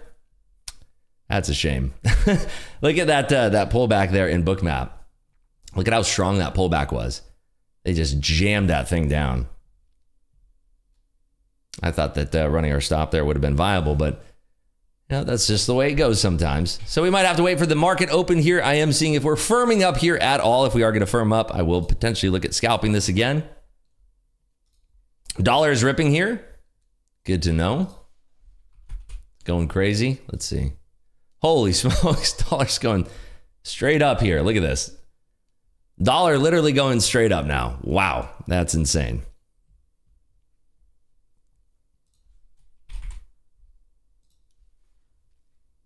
So we got stopped out on that pullback there. That was big old chunky order to the downside. And it's coming right back up here. Looking to see if NVIDIA is still strong. I might want to scalp this again here. Watching here for this push over 65. And part of me just wants to wait here for the market open as well.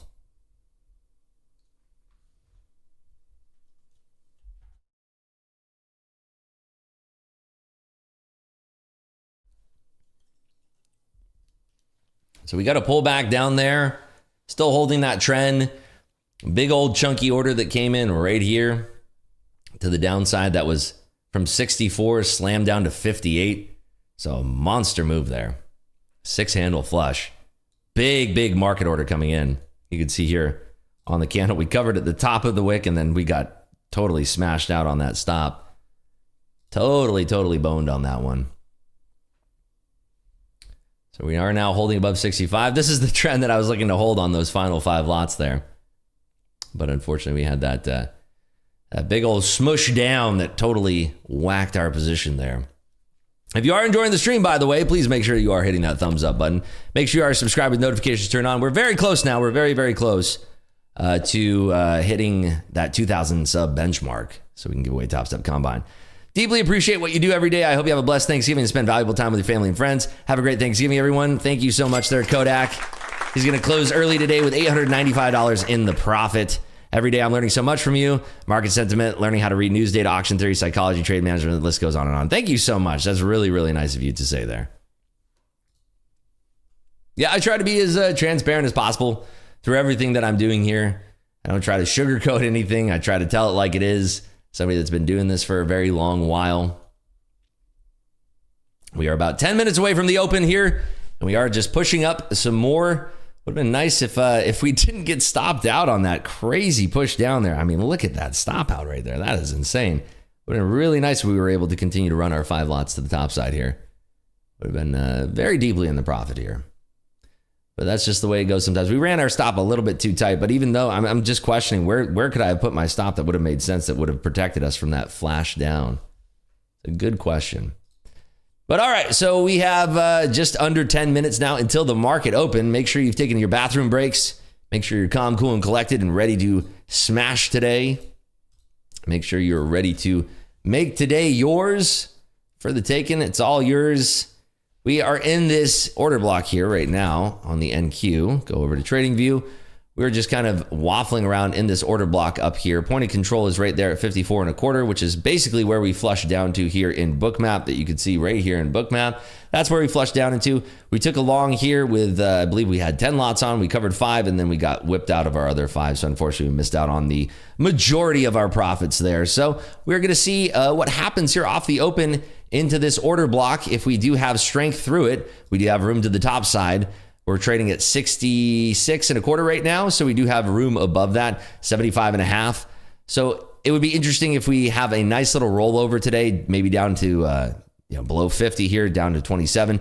We get a little dip, and then we get a nice little rip up to the top side, breaching above this 114.75 level. So that's what I'm going to be watching for here. If we do have initial weakness into this order block, then we would potentially look to take that to the downside. We are pushing higher here. Definitely the position I wanted to have on.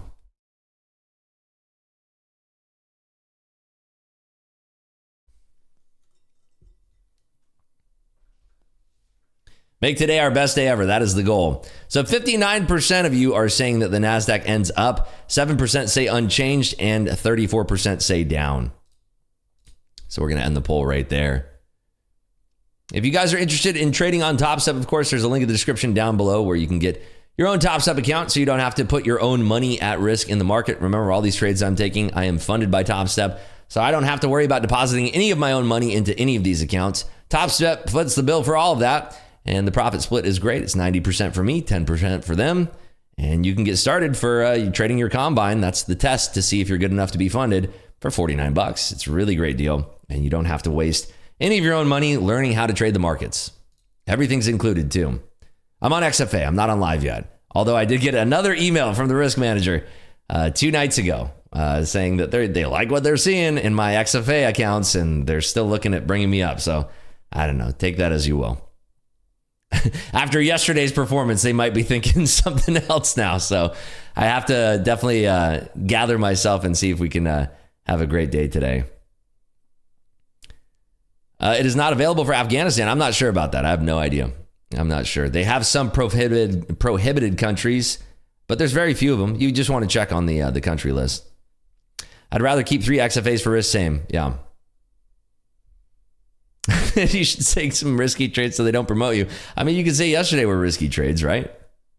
What's the difference between live and XFA? Well, on live accounts, your orders are actually hitting on the market. On the XFAs, you're still in a sim environment, but you still get paid real money.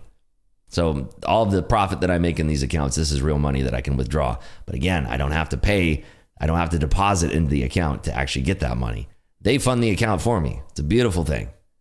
I wish that I always had traded like this. It makes trading a lot less expensive to learn from, and it makes trading a lot better because, I mean, 90%, 10%, that's a great profit split. You keep 90% for yourself, 10% for them. It doesn't get any better than that. You just have to, be a good trader, which is very, very hard to do. That's why we have this, the warning, 90% of day traders lose money. It's extremely difficult to make money in the markets. It's very, very difficult. And that's why it's a lot better to lose money on TopStep than learning by paying your own tuition with tons and tons of money into the market. It's a lot better that way. I wish I'd found TopStep before trying the market myself, lost 30K quickly. Yeah, and that's the thing. I could lose 30K on TopStep and it cost me like, Couple $100. Doesn't cost me 30K. All right, we're 5.5 minutes away here from the open. We are kind of topping out here at the 69 level. Somebody's front running 70s.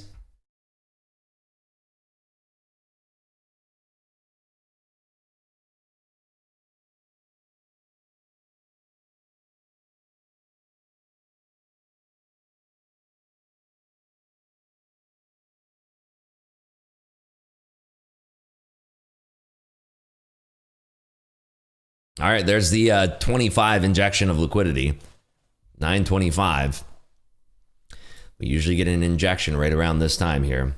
How do you maintain the same discipline when it's not your own capital? Does the fact that it's a funded account allow you to allow additional risk you wouldn't have if you were your own account? Well, I talked about that at the top of the call. It does make it a little bit easier to take trades, but I mean, you still want to keep your same risk management intact. Like I said yesterday, the trades that I took was a 10-to-1.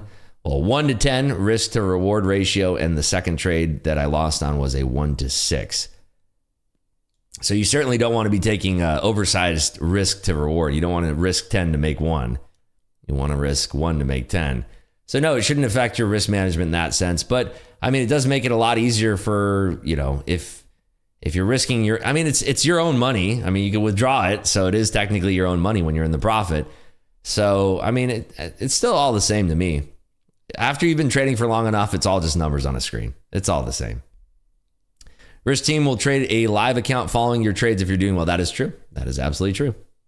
How can Top Step justify payout withdrawals trading off of SIM and XFA accounts? They have, like Rooster said, the risk team will trade a live account following you in your trades. But if you're doing really, really well, they move you into a live account.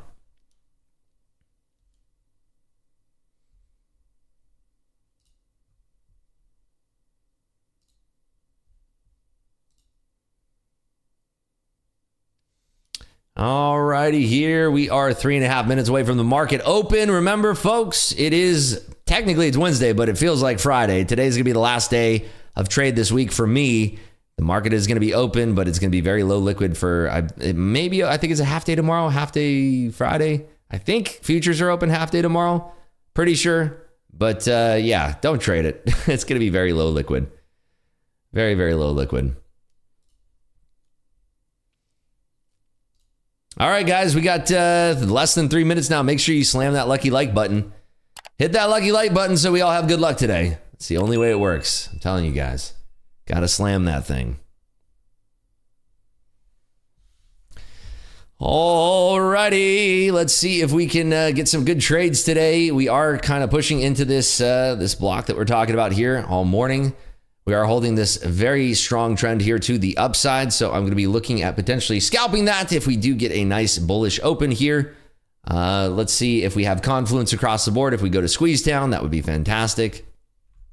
And if we get a nice little dip, let's judge the velocity of that dip and see, you know, if this is a topping area of the market, if we're going to go back down, you know, on a big broader picture here, you could say that this is a lower high if this is as high as we go here, and then we just continue just bouncing and then rolling over today. So let's see what opportunities the market gives to us today and see if we can capitalize on those opportunities.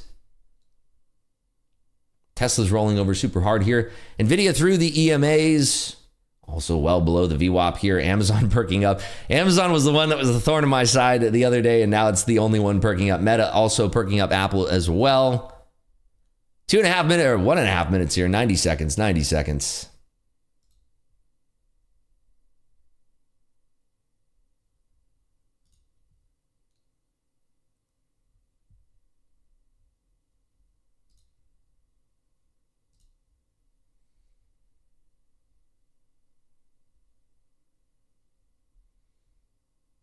All righty here, folks.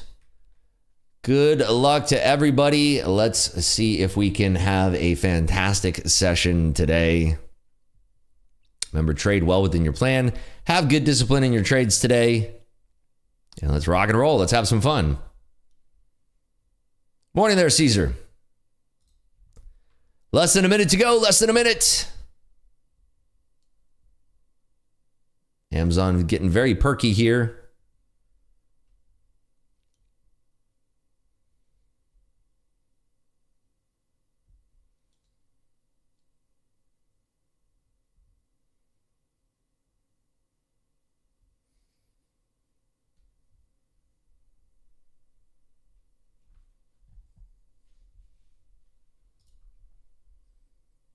So we want to see this strong above 70 for this to be a breaker block, and then punch through 75 all the way up to 87 and a quarter here.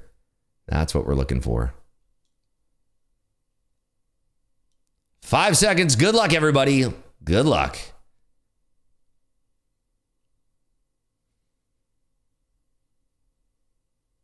Markets are open here. We are holding above the 70s. Going to take that long for that push above 80 now.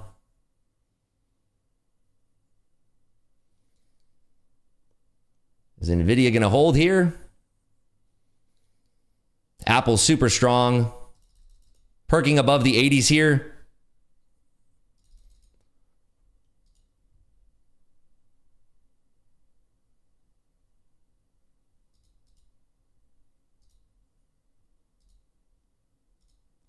Oh, whoops. Not showing my screen here. Whoopsie.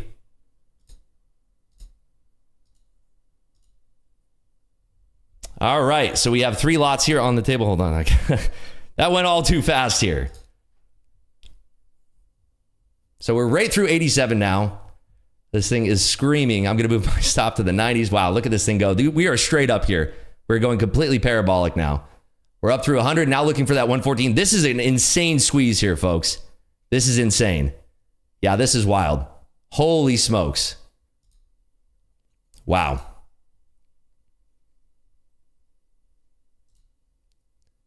Down to 1 lot here. Wow. Holy smokes. There's your opening. There's your squeeze, folks. Anybody else catch that? I mean, I think I was silent, just kind of adding into that play there. I tried to be as quick as possible. So there's our squeeze. That is a breaker block, folks. There's our squeeze. We are straight up. That is amazing. Anybody else out there catch that? I think I was maximum size was 10 lots there. That was insane. So looking now for this 114 area to break. Watching here. Gonna move my stop to 105 now.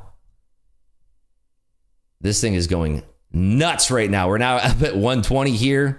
We'll try to scalp a little bit if we get the move that I'm looking for. I want to see this strong through 120. Watching here. Moving my stop to 109 and a quarter. Watching here. Apple straight up here. We are still squeezing. Some resistance at 120. I'm going to add to that here.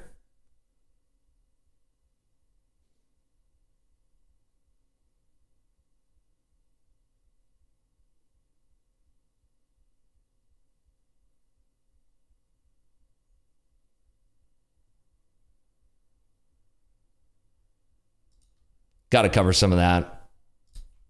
Covering that there. I added a little bit high there.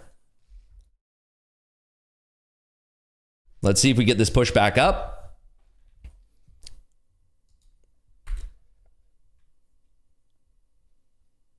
Watching for this squeeze now above 120.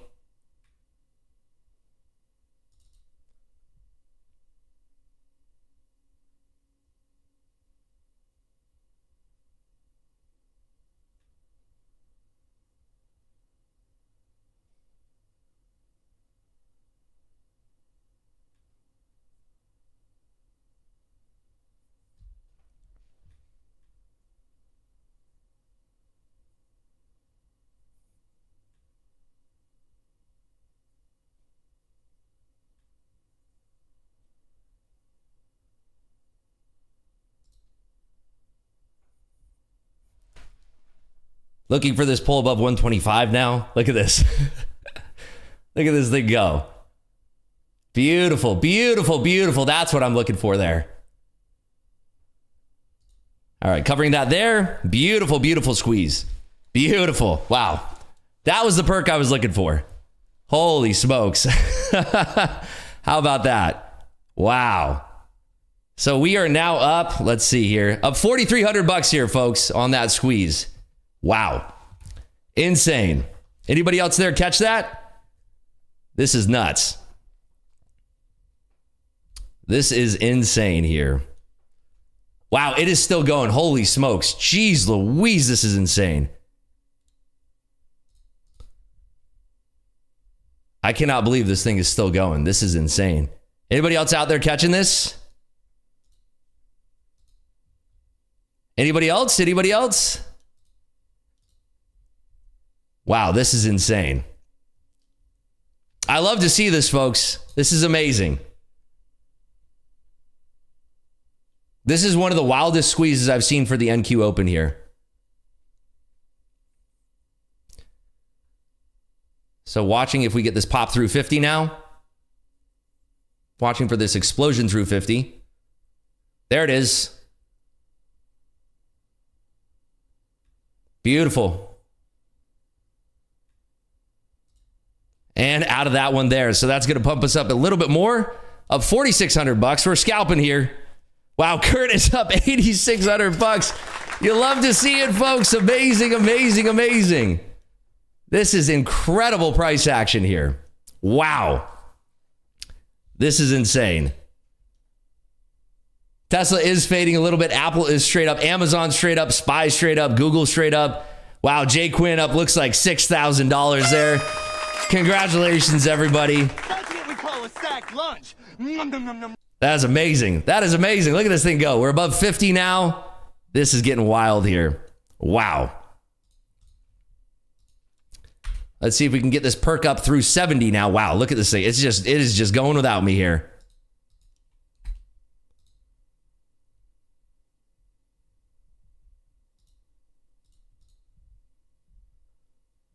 Watching here for this blow through 70 now. I mean, this is insane. Caught 48 points. Wow, way to go. Beautiful job. You love to see this, folks. All gas, no brakes. This is insane. Well, I guess that answers the question. Was there shorts to squeeze today? And the answer is yes. I mean, this is insane. Holy smokes. Look at these orders going off right now. This is nuts. Watching these 60s here.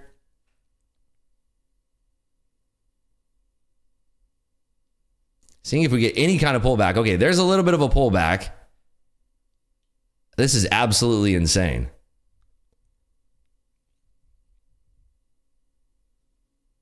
First pullback, testing these 60s now. So yeah, that was indeed a breaker block, if you had any questions about it. Seeing if we're going to hold these 60s. Going to have some profit taken, of course, here at these levels. That was absolutely insane. 100 points straight up. Wow. I was speechless there for a second. So coming back down to earth here. Well, coming back down to the 60s at least. That was bonkers.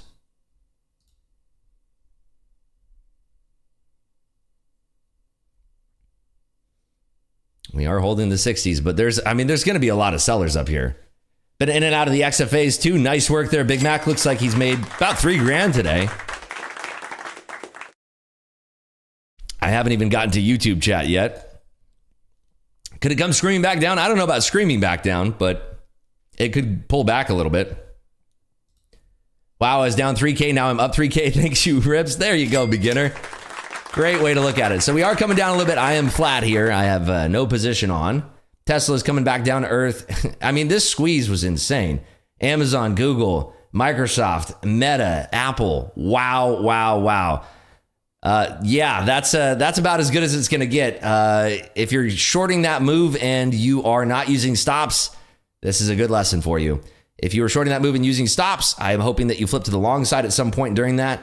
But that was insane. That was nuts. I was speechless at one point. I couldn't even get my words out. I was just blown away. I can't wait to watch that on the replay there. That was insane. I was not expecting that at all. I mean, the fact that we just blew through 114 like that, that was completely unexpected for me. I mean, look at the book. Look at the book map. Look at that. Look at that. Look at this. Look at this. Over, where is it? Here. Over there. Look at this. That's quite the hockey stick. Oh my goodness. That is insane. 2,000 on laptop, having to switch between accounts. Nice work there, Austin. You guys are killers. Way to have that quick reaction there.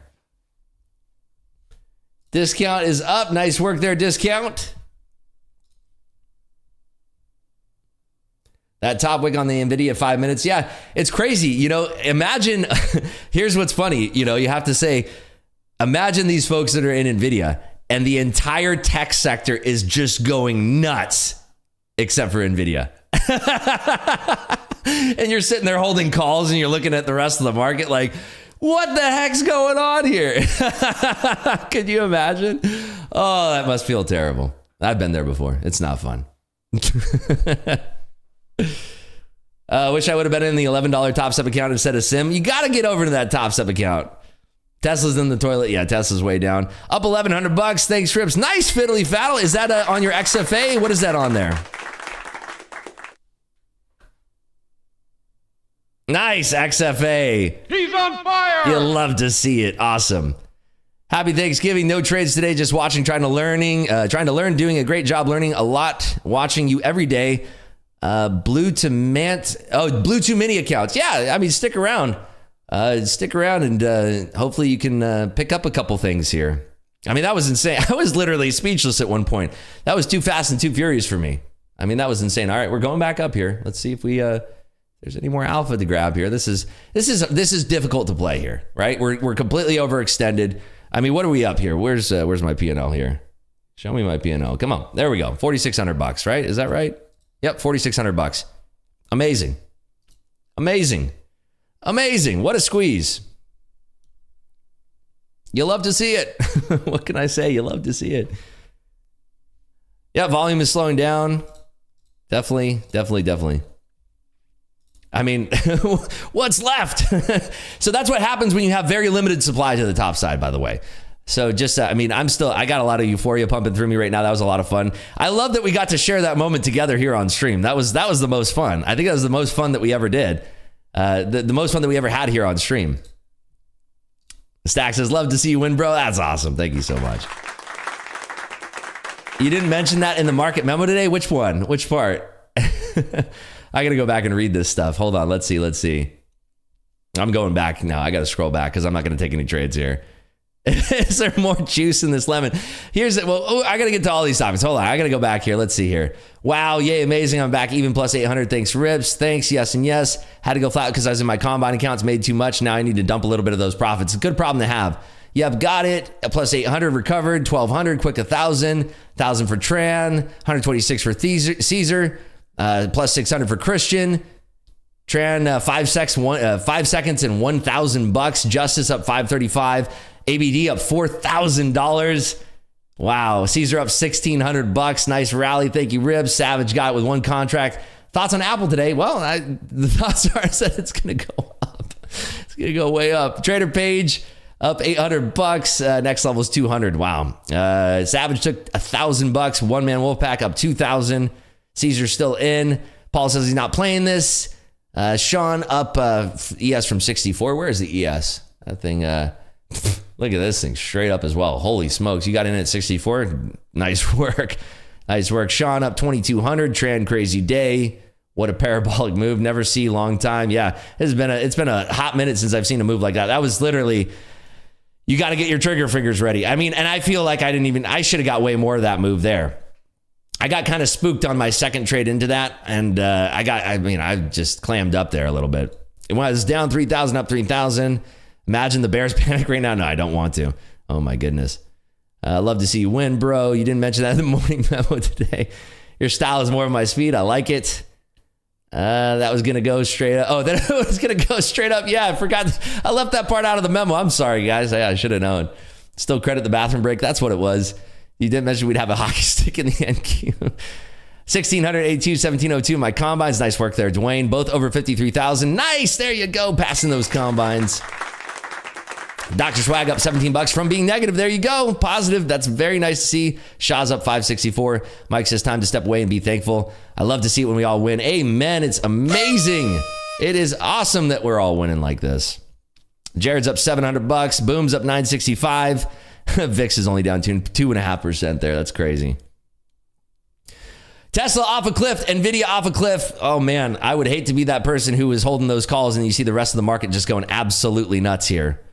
That's insane.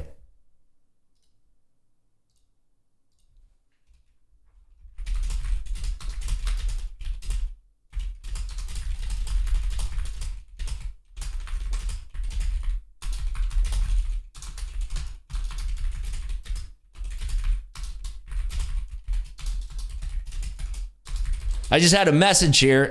Somebody is up. They had 150K combines. They're up $160,000 now in those combines.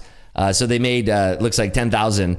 You want to make sure. So for the combines, there's a rule that you cannot make more than 50% of the profit target in one single day. So if you are on that first day of that combine, the most you can make is $4,500. And the way that you reduce your profit is you flip contracts. You buy a contract, sell a contract, buy a contract, sell a contract. That's it.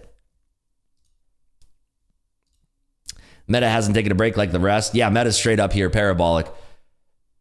That was amazing. Cook stopped out Tesla long. It's crazy. I've been in that seat before, Cook, where it's like, you pick the one stock that doesn't run and you're sitting there like, okay, it's got to wake up at some point. The rest of the Nas is going crazy here. It's got to wake up. And then it's like, straight down. It's like, come on. It's the worst. In your experience, how rare of a day is this? Well, given around the holiday season here, let me talk about this now. We talk about the liquidity. The reason why we had a squeeze like that is twofold. Number one is we have a lot of shorts to squeeze there. Number two is there's a lack of supply. We don't have a lot of liquidity providers right now, so there's nobody to sell to you. It's very low liquidity to the top side. So when everybody is rushing to buy like that, there's not a lot of units for sale. So it's layered much more thin to the top side. Sweet Al, 3.2K for the day. I'll sit on my hands for now. Nice work there, Sweet Al. Yeah, recently not that rare. But I mean, given the landscape that we're in here, that is why that happened. And it's simply because we have very low liquidity and there's not enough people selling what people are trying to buy here. So it goes straight up like that. Plus we're squeezing a bunch of shorts out. I mean, if you're short that market, you're rushing for the exit door and there's no inventory for your covers. It's crazy. So they have to create sellers. I mean, yeah, they created a lot of sellers here now that we had that run to the top side. NVIDIA is rolling over tremendously hard here. NVIDIA at 488 3/4. What was our level here on the morning memo? Let's see here. NVIDIA, the low target was, 495. Yeah, we crammed right through that one. I thought you said the most I can make on a 50K combine is $1,500 a day. Yeah, on the 50K, it's $1,500. On the 100K, it's $3,000. And on the 150K, it's $4,500. And then when you go to the XFA, you can make unlimited money. You can make as much as you want. All those days Rips was saying, I wish I was trading NQ this morning. You nailed it. We finally got it. We finally got one of those mornings, even though I totally just bungled it because the second trade I put on, that was where we waffled a little bit too much and I didn't hold on the majority of that trade. So I could have made way more. I definitely underperformed this morning. Austin Trades caught 18 points short. Very nice. Beautiful, beautiful short there. Yeah, we are coming down slowly but surely from the 70s now down to the 30s. So 40 points to the downside there. But this is why I love trading NQ. If you didn't have fun this morning, maybe trading's not for you. I mean, this is what I live for. Days like today is what I live for. Even though, we made $4,600, it could have been friggin' 40 grand, if I'm copying across the board here. But hey, you know what? I'm happy. I'm never not going to be happy when I have a green day. So we already recovered half of what we lost yesterday, which is fantastic. Back in the saddle. It's fun when we get opens like this. Those choppy days is when everyone loses. Wish I had this active short to top. Yeah, it's tough to pick a top when the market's running like that. I mean, it did start to give, but I mean, we could easily find more points higher, even though we were so overextended. Forgive me for asking this. I'm a noob. How high do you think Apple will go? I mean, it's anybody's guess. What is my? Let me see what we are saying here over in eSignal. What's the top side level? Let me check this out for you there, Noor. To the top side, I would say that we have room up to 193.18. And let me see if I have that in the memo here. 192.21 was my top, and we blew through that. So yeah, 193.18, 193.82. That's what I'd be looking at for a top there on Apple. That's what I'd be looking at. Wow, look at this. Look at this. We have our E-signal levels here. Look at this. Our level was 171 and 3/4 to the top side. I believe that was in the memo, right? Please tell me that was in the memo. Yep, that's in the memo. If you guys think I add these levels late or something, I don't. I have these levels well before the market opens.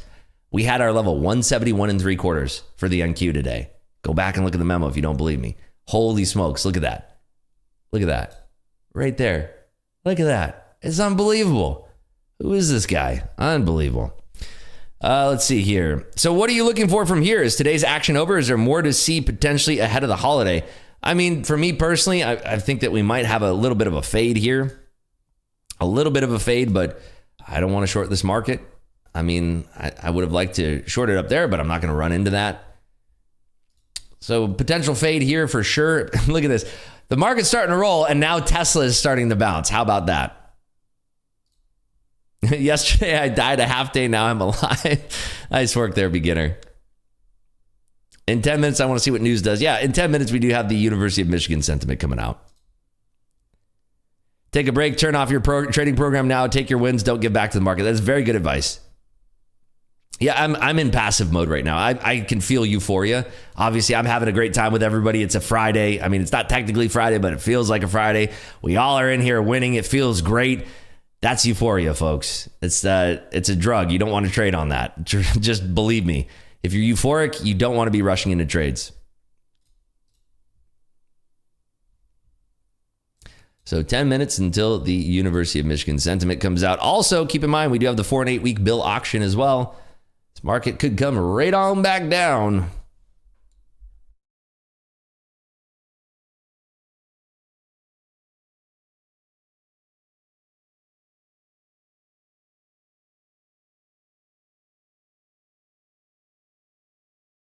Nothing better than winning with the squad in here. Nothing better than this, I'll tell you.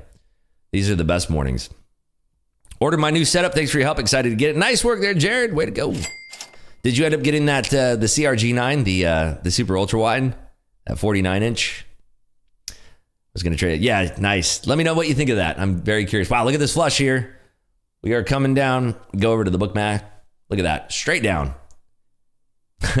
This is when somebody late to the move is like, okay, now I'm going to try to take this long here. And then, yeah, you're getting slammed. If you're short here, holy smokes, congratulations. You're killing it.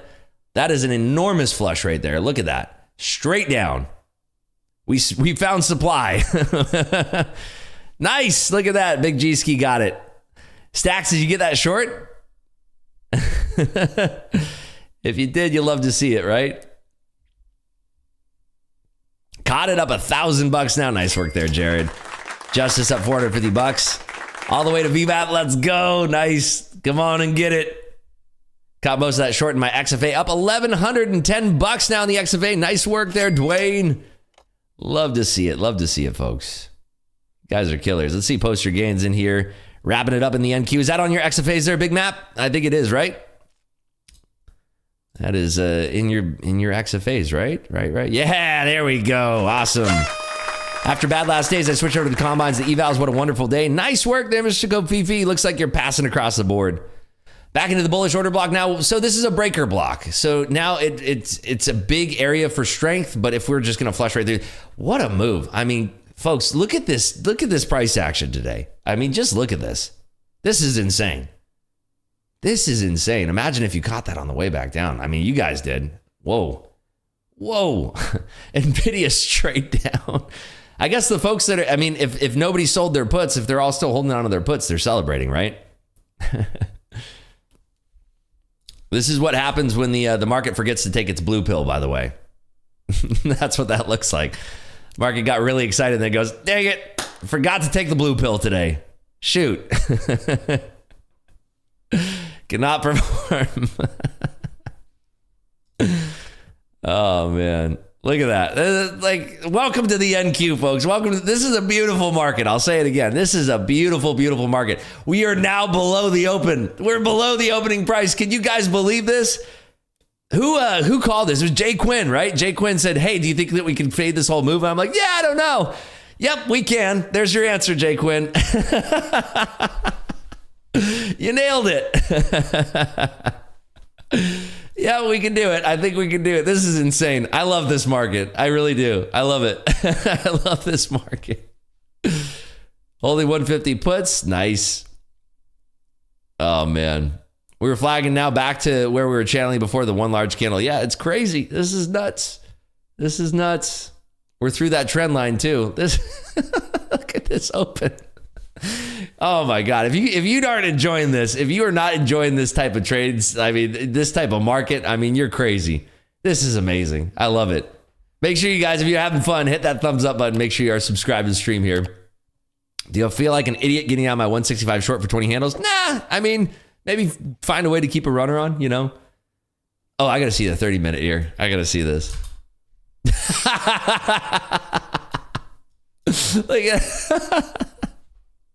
This is insane. Oh my gosh. Oh man. Is it like that on the S&P as well? Oh my gosh. Look at this. What a market. What a market. This is insane. Man, imagine if you get all the way back down to like, I don't know, 916. If we got back down to 916, that would be insane. Market's trying to rope me back in here. I mean, this is so much sell side pressure here. Look at NVIDIA. Look at the pressure on NVIDIA too. Microsoft straight down, Meta straight down, NVIDIA straight down, Apple straight down, Tesla, of course, straight down. Holy smokes. There's your VWAP. Who was it? It was Stacks, I think. Stacks wanted to run that in the VWAP. You got it. There you go. Straight to the VWAP for you. You guys are killing it today. You guys are calling this out perfectly. We had Jay Quinn calling out the flush. We had Stacks calling out the VWAP tag. You guys are killers. You love to see it. KHA up $4,600. Yeah, Amazon's insane. Amazon's the only one still up here. Slight pullback, but it's tussling with a VWAP. Wow, wow, wow. Insane. I guess market way of saying happy Thanksgiving. Hey, if you didn't catch it to the long side and you're a short bias trader, you got your short side, right? Everybody got it's a whole buffet table of trades for today. You get some for the long folks, you get some for the short folks, you get some for the both sides folks. Everybody gets to eat today. How about that? That's amazing, right? Happy Thanksgiving indeed. Yeah, after today, I'm going to be happy to take our break for tomorrow. Thanksgiving break. Can be nice. Can be nice. Bounced at 40. What level do we have there at 40? Do we have a Clubhouse level there at 40? Almost. Not really.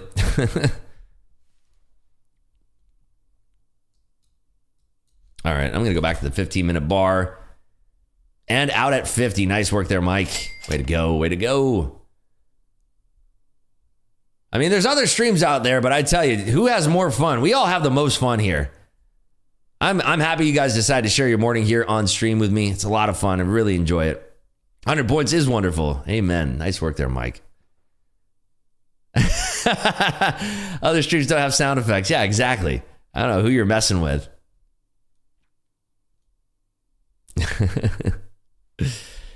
VWAP bounce fade? Let's see. I mean, you know, I don't think that the market's going to get back up to 170. I mean, at least in a jiffy, it could grind that way higher for the rest of the day, but I don't think we're going to get back up that high. That's a result of a squeeze and a lack of supply to the top side there. That's what that is. Great part of my day. Love the stream. Thanks, One Man Wolfpack. Appreciate you. We have a lot of fun here. We try to have a lot of fun. Even on our stressful days, like yesterday, stressful day, still having fun. I was laughing at the ridiculousness of the trades that I was taking yesterday, like the fact that the market just kept punching me in the face. You got to be a glutton for punishment sometimes with the markets. But yeah, everybody ate today. Look at this. Straight up, straight down. Long's got a piece. Short's got a turkey leg. Everybody's eating today. You love to see it. All right, University of Michigan sentiment and inflation outlook coming out in 45 seconds, 55 seconds.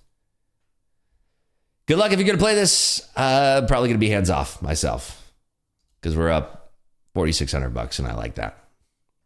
I want to lock in my profits. Probably going to lock it in. We'll see. We'll see. Never say never. If we reverse from that low, we can look for a long day. That is very true because, I mean, we're going straight back up here. Market has jet fuel today, both ways. Long and short. Crazy, crazy.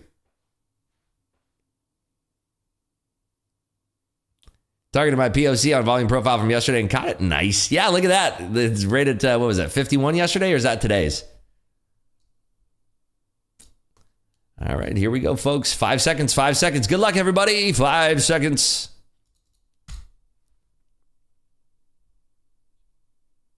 $61.3 versus a 61.0 estimate, so a nothing burger there. 5-year inflation outlook at 3.2%. That's actually in line with estimates, but pretty good. Actually, no, that's not three. That's the 5-year. Oh my goodness, that's the 5-year. I thought that was the 1 year. Sorry, I was gonna say 3.2 on the 1 year is insane. All right, flushacito. There we go. Expectation 56.8 versus 56.9, so nothing burger there. But the market does not love this. The 5 to 10 year inflation expectation was very hot. It's in line. It's the same as the prior read, 3.2%. That is the highest reading going back to 2011. So that's what's causing the market to skitter on down there. That's pretty high for a 5 to 10 year inflation expectation. Not good, not good. SPY through the EMA there. Looking to break this 35 here to the downside now. Let's see.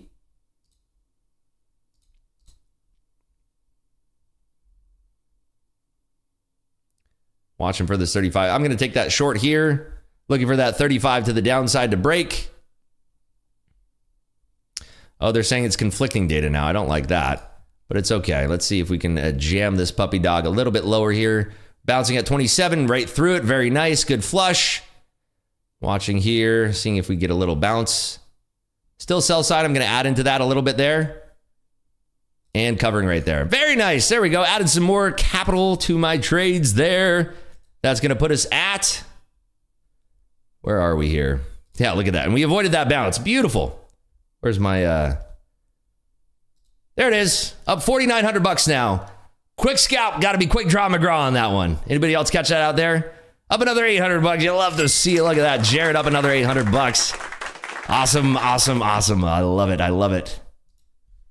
Anybody else on YouTube land catch that little scalp short there? That was a fun one. Caught $490. There you go. Nicely done. So break a 35 down there through 27 down to 17. Caught $600 on that scalp. Nice work. We got to be quick there on that flush to the downside. Got $1,500 out of it. Nice work there, Rooster. Beautiful. Down 800 to up 990. Went for the bounce short. Nice work there, Jimmy boy. Stacks is still short. Good luck to you, Stacks. Fun trading today here, folks. A lot of fun. Having a good time with everybody.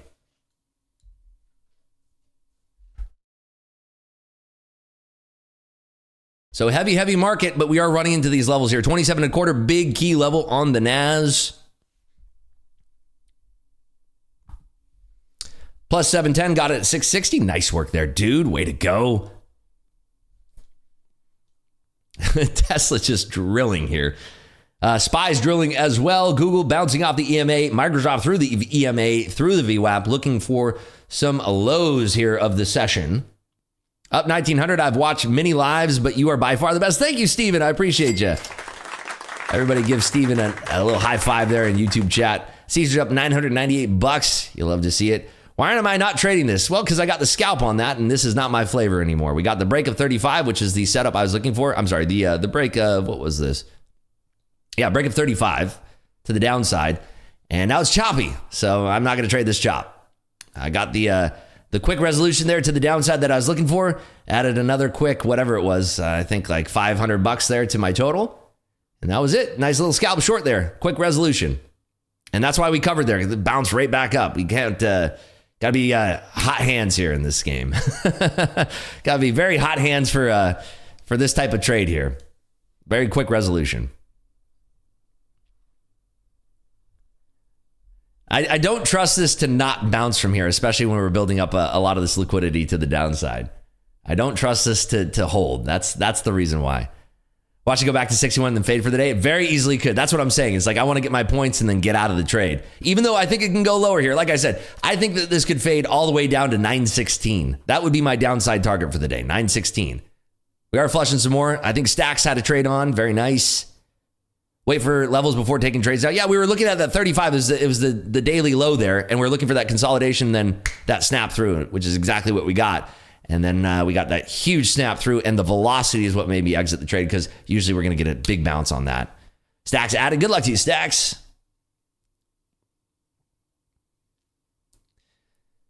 Now, this is a good trade today. This is a beautiful market.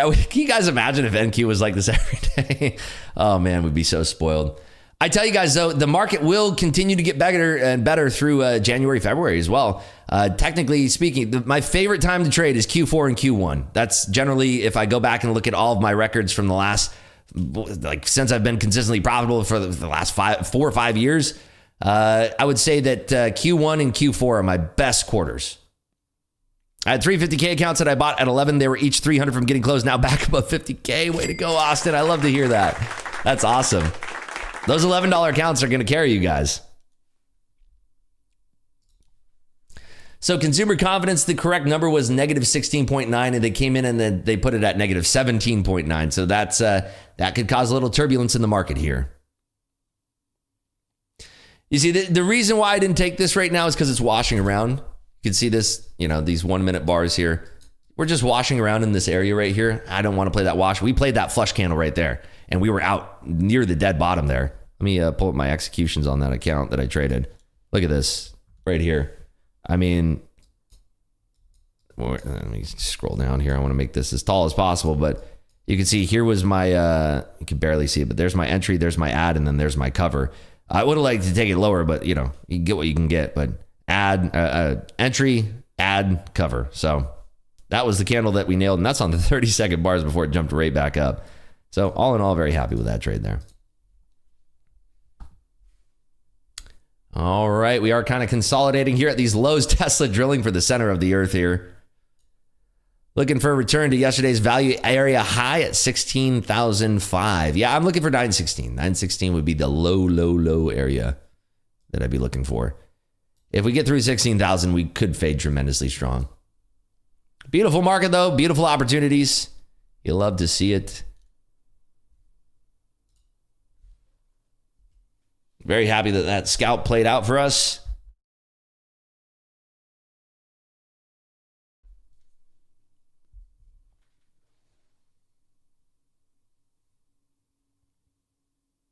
Tesla still drilling here. NVIDIA just giving up everything. My goodness. So the low on that print yesterday, how low did that thing go? 468. There's room to the downside. Oh man, imagine if you were that person shorting 468 yesterday. That wouldn't feel good. Look how slow it is now with no volume. Yeah, look at the SPY. Look at the SPY volume just right off a cliff here. And this, again, is lack of liquidity, and it works both ways. Lack of liquidity is what gave us that huge pull to the top side today. That's what did it for the top side pull, was that lack of liquidity. That's what did it.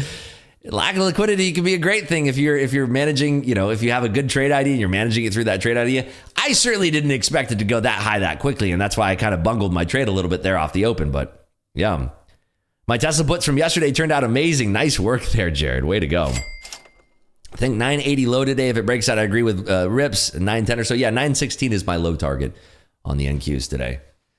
News 7 minutes ago is keeping us down. Yeah, it's the consumer confidence, negative 16.9. It came in a point lower than what was originally reported. So I'm not seeing many buyers coming across the tape here. I'm just looking at the components of the NAS. NVIDIA and Tesla are leading the downside move here. SPY is very weak. Google is bouncing a little bit. Microsoft bouncing. Amazon is the only one holding up out of the Magnificent Seven here. Apple is holding at the EMAs and Meta as well. So that's what we're looking at here across the board.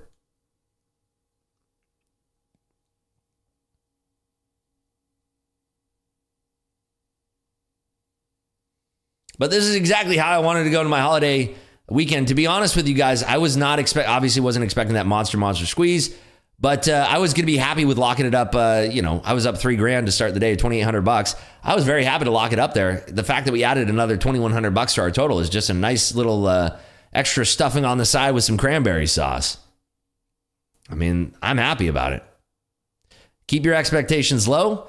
See, here's the thing. Here's a good thing to talk about. Since yesterday was basically max loss day, across those 3 accounts. If you go into today thinking, I'm not going to be happy until I make $9,000, which was what we hit yesterday on our loss, you're going to have a bad time. It's going to be very difficult. Very, very difficult. Because you're not going to get a squeeze like you got this morning every single time, right? Very rarely are you going to get that. But yeah, if you go into the day, into your trading day, trying to make back what you lost the prior day, you're just going to dig yourself into a deeper hole. And this is what I did when I used to tilt trade and did all that nonsense for years. It's a never-ending cycle, and it's very tough to break that cycle. All right, we are going lower here. Testing these lows here at the 20s down to 15.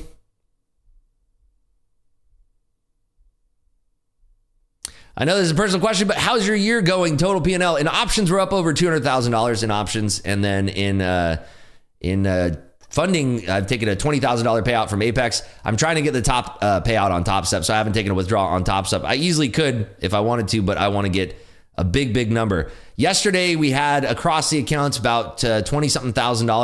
The top payout is like $70,000. Yesterday was a big hit, so we started the day with about $11,000 across our accounts. So adding to that, now we're not back at the benchmark of where we were yesterday, but we're kind of waffling around.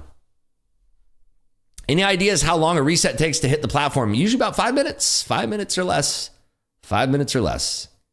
I lost $113 yesterday in eval accounts and so happy I've gained 64 back of that today. I'm probably done for the day since I have taken 2 trades. 50% win loss. There you go, Joseph. Way to stay on top of yourself there. But yeah, definitely a slower year for me in options. I've had much better years trading SPY options, but SPY just got to be really just a huge headache in the last few months where you really just outsized risk. I mean, the amount of capital that you had to take, I was very good at managing my risk, but it just got to the point where it's like every single morning I'd be sitting here watching NQ just ripping, and then I'd trade SPY options and make like $1,100, and it's like, if I was trading that NQ over there, I could probably make, way more than that. And, as long as my wins are outpacing what I was doing in the SPY, I'm going to continue to trade futures. And plus, in Clubhouse here, we have so many futures traders now, specifically because how great of a value it is to trade on Top Step. It's a no-brainer. So this is what I love to do. This is what I enjoy doing. And we're having a great time doing it. So very happy about all of it. Very, very happy. I think Danny's Trader Evolved has the biggest payout. Yeah, he does. It's definitely, he hasn't taken a payout though, but he has the biggest single day P&L, not payout though. I think the biggest payout is $50K. I'm pretty sure. He could take a bigger payout than that, but he hasn't yet. Thanks for talking to us, talking through this live. It helps us small guys. You're great. Happy Thanksgiving to you. Thank you, Joseph. Happy Thanksgiving to you and your family. Stay safe out there. Have fun. Spend time away from the screens. Don't look at any charts.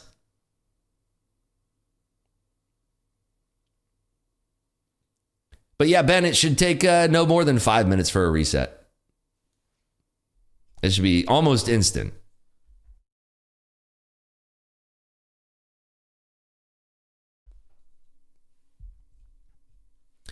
All right, we are pushing back up here above the 40s now. Look at that. We came back into that 27 area, and now we're kind of, finding some firm bids here. Wow, look at this. Meta straight back up. NVIDIA finally finding what looks to be a floor here at 480. Google back up, bounced off the EMA here. Microsoft looking to reclaim the EMA at 376 and 83. Happy Thanksgiving. Enjoy your time off. See you on Monday. All right, One Man Wolfpack, congratulations on your day today. Nice work there. Congratulations. Yeah, just when you thought the market was going to start trending upwards, there's that snap back down. I'm just looking to see if there's any opportunities out of this area here. And for me, I'm just, my caution flag is out here. Volume is declining just a touch. I want to make sure I don't miss any broader market moves here, but I also, don't want to take a less than advantageous setup. That break of 35 setup to the downside, that was a bread and butter setup for me. Big momentum trade for me. That's a standard setup that I would take every day of the week. So that's why I took that trade there.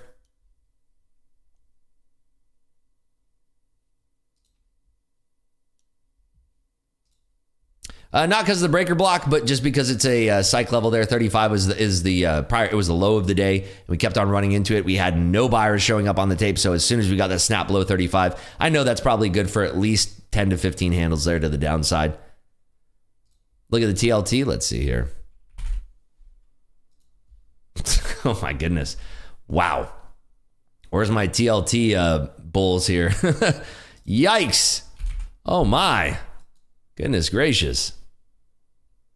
Off a cliff there. How's the Dixie doing? Let's see. Yeah, dollar just screaming. Holy smokes.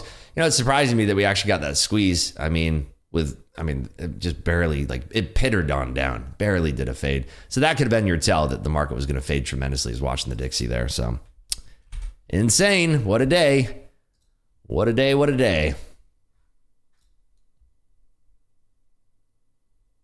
Looks like I'm done, Rips. Turkey profits for everyone. $3,800 total for the AM. Have a great weekend and see you on Monday. Awesome, Caesar. Well done. We'll see you back here on Monday. Confused, you said 35 was the low of the day. It was. We were running into 35 here. Let me show you what that looked like here. This is on the 1 minute.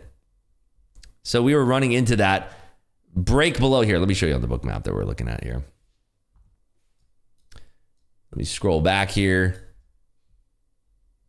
What time did we take that trade here? That was right before 10, I believe.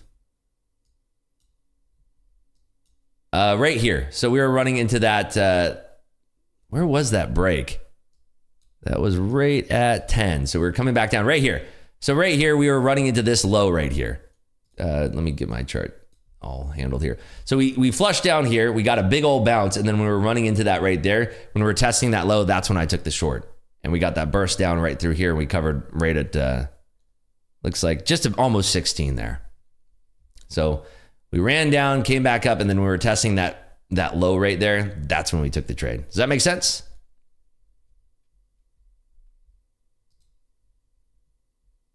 Yeah. Cool. So yeah, it was just, you know, it's a very specific price action strategy that I look at, because when we have that big run to the top side right before that dip, when it's coming down with aggressive selling like that, they're either going to buy that 35 area or they're going to flash right through it. When they flash through it, they're going to sidestep all those bids. We're going to get that flush down. We're going to cover there. That's why I covered almost immediately. I didn't even hesitate. Like the moment that we had that first pause, you can watch the replay on here. The moment that we had that first pause, we came down, started to pause, I was out. I covered it. And like I added right before that low of 16, just in case we got that anticipatory flush down through the full 16,000.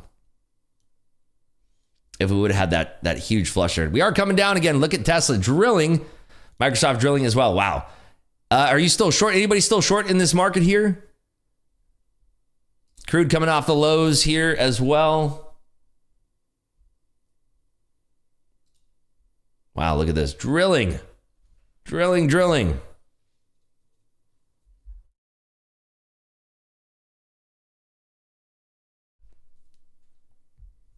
Switched over to that $11 top step account. There you go. Nice. Between 88 and 50 should be a low of day. Let's see. Yeah, somewhere in that range. I can see that for sure. Just waiting for my level down below. Which level do you have here? Let's see. Gotcha.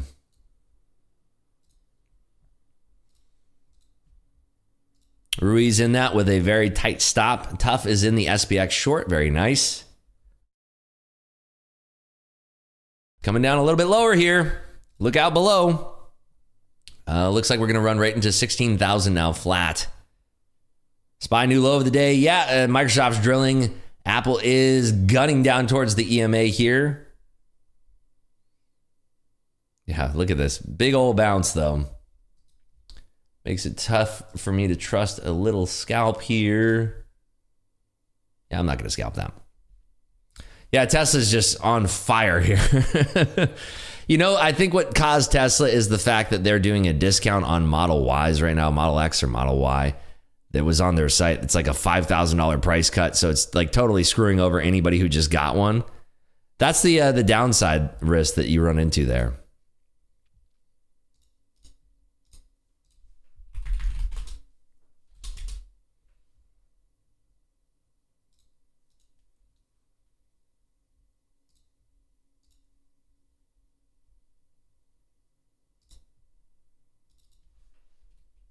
So Kurt, the easiest way to do that next time is just to recycle trades. So how you do that is you just go buy market, sell market, buy market, sell market. And you have the commissions set up in NinjaTrader, I hope, because that'll show you what your commissions are. And the commissions alone should bring your P&L down. And I know it's difficult, but you'll get there. You'll get there. It'll take some time, but you'll get there.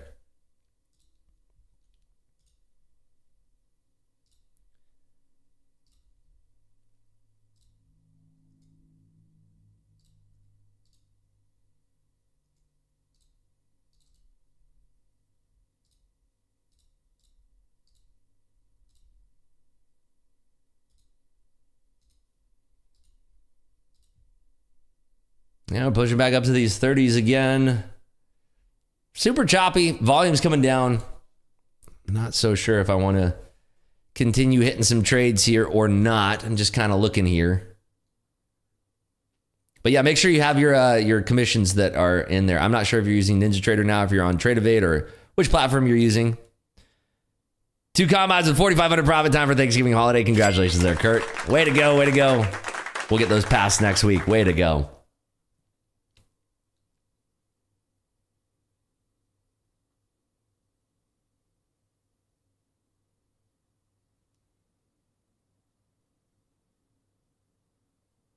What gives you conviction to buy that strength in the morning? Just because if it slams down, immediately stop and then can switch bias. And if it continues, it should be massive since past block. Yeah, that breaker block was a big part of it. But then I'm also looking across the board over here at I have another screen that's full of all of the components of the NAS. And all I'm seeing is green candles, tremendous buy side. If I see that and then I'm seeing across the tape here, time and sales, they're chunking it into the ask and the ask is super thin. All of those things, I've seen these patterns hundreds and hundreds of times. All of these things build that contextual picture. And like you said, if I'm wrong, I'm going to get stopped out there. I gave it a minute before I started joining the party there. We had a little small flush down and then I'm just hammering into it. And and I still mismanaged it. I should have been able to take a bigger size and hold on to that size there. I think the most I had was, I don't know, maybe 10 lots on that trade, but I mismanaged it. I could have done a lot better. That should have been a $10,000 or $20,000 trade for me. It's obviously, I'm going to go back and look at the game film. It definitely caught me off guard. I didn't play that with 100% accuracy at all. I'd say I'd probably rate myself like a C- on the way that I executed on that trade. Maybe even like a D+. By no means was it one of my better trades, but you got to be hard on yourself, right? You got to be hard on yourself. But yeah, the reason why is the breaker block, looking at the components of the NAS, looking at the time and sales, seeing how thin the ask was to the top side, seeing the lack of supply, and just seeing this thing just chunking up to the top side like that. That's what I'm looking at there. All of those things. And, it's pattern recognition. You do this enough times, you see these patterns enough times. It's what you're looking for. That makes sense there, Jimmy boy?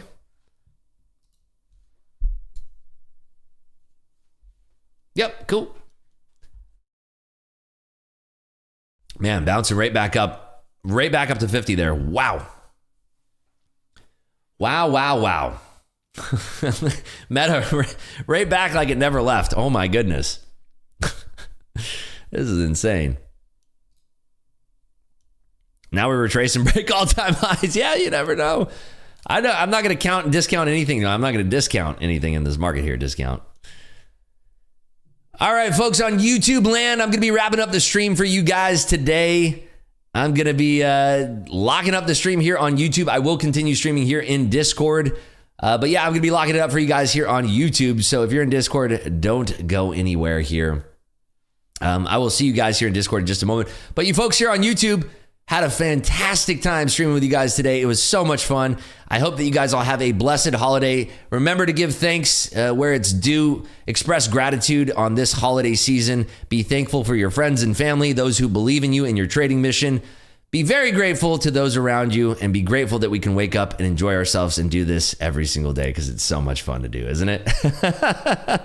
All right, folks, locking it up here on YouTube. I'll catch you guys back here. I'm going to be streaming on Monday. There may be a surprise stream and you may not want to miss it. There may be a surprise holiday stream, but if you don't want to miss that, make sure you are subscribed with notifications turned on so you get a notification anytime that we go live here for the stream. All right, everybody, if you're going to continue trading, good luck out there. It's a wild market today. Have a great Thanksgiving, and I'll see you guys all back here on Monday. Take care.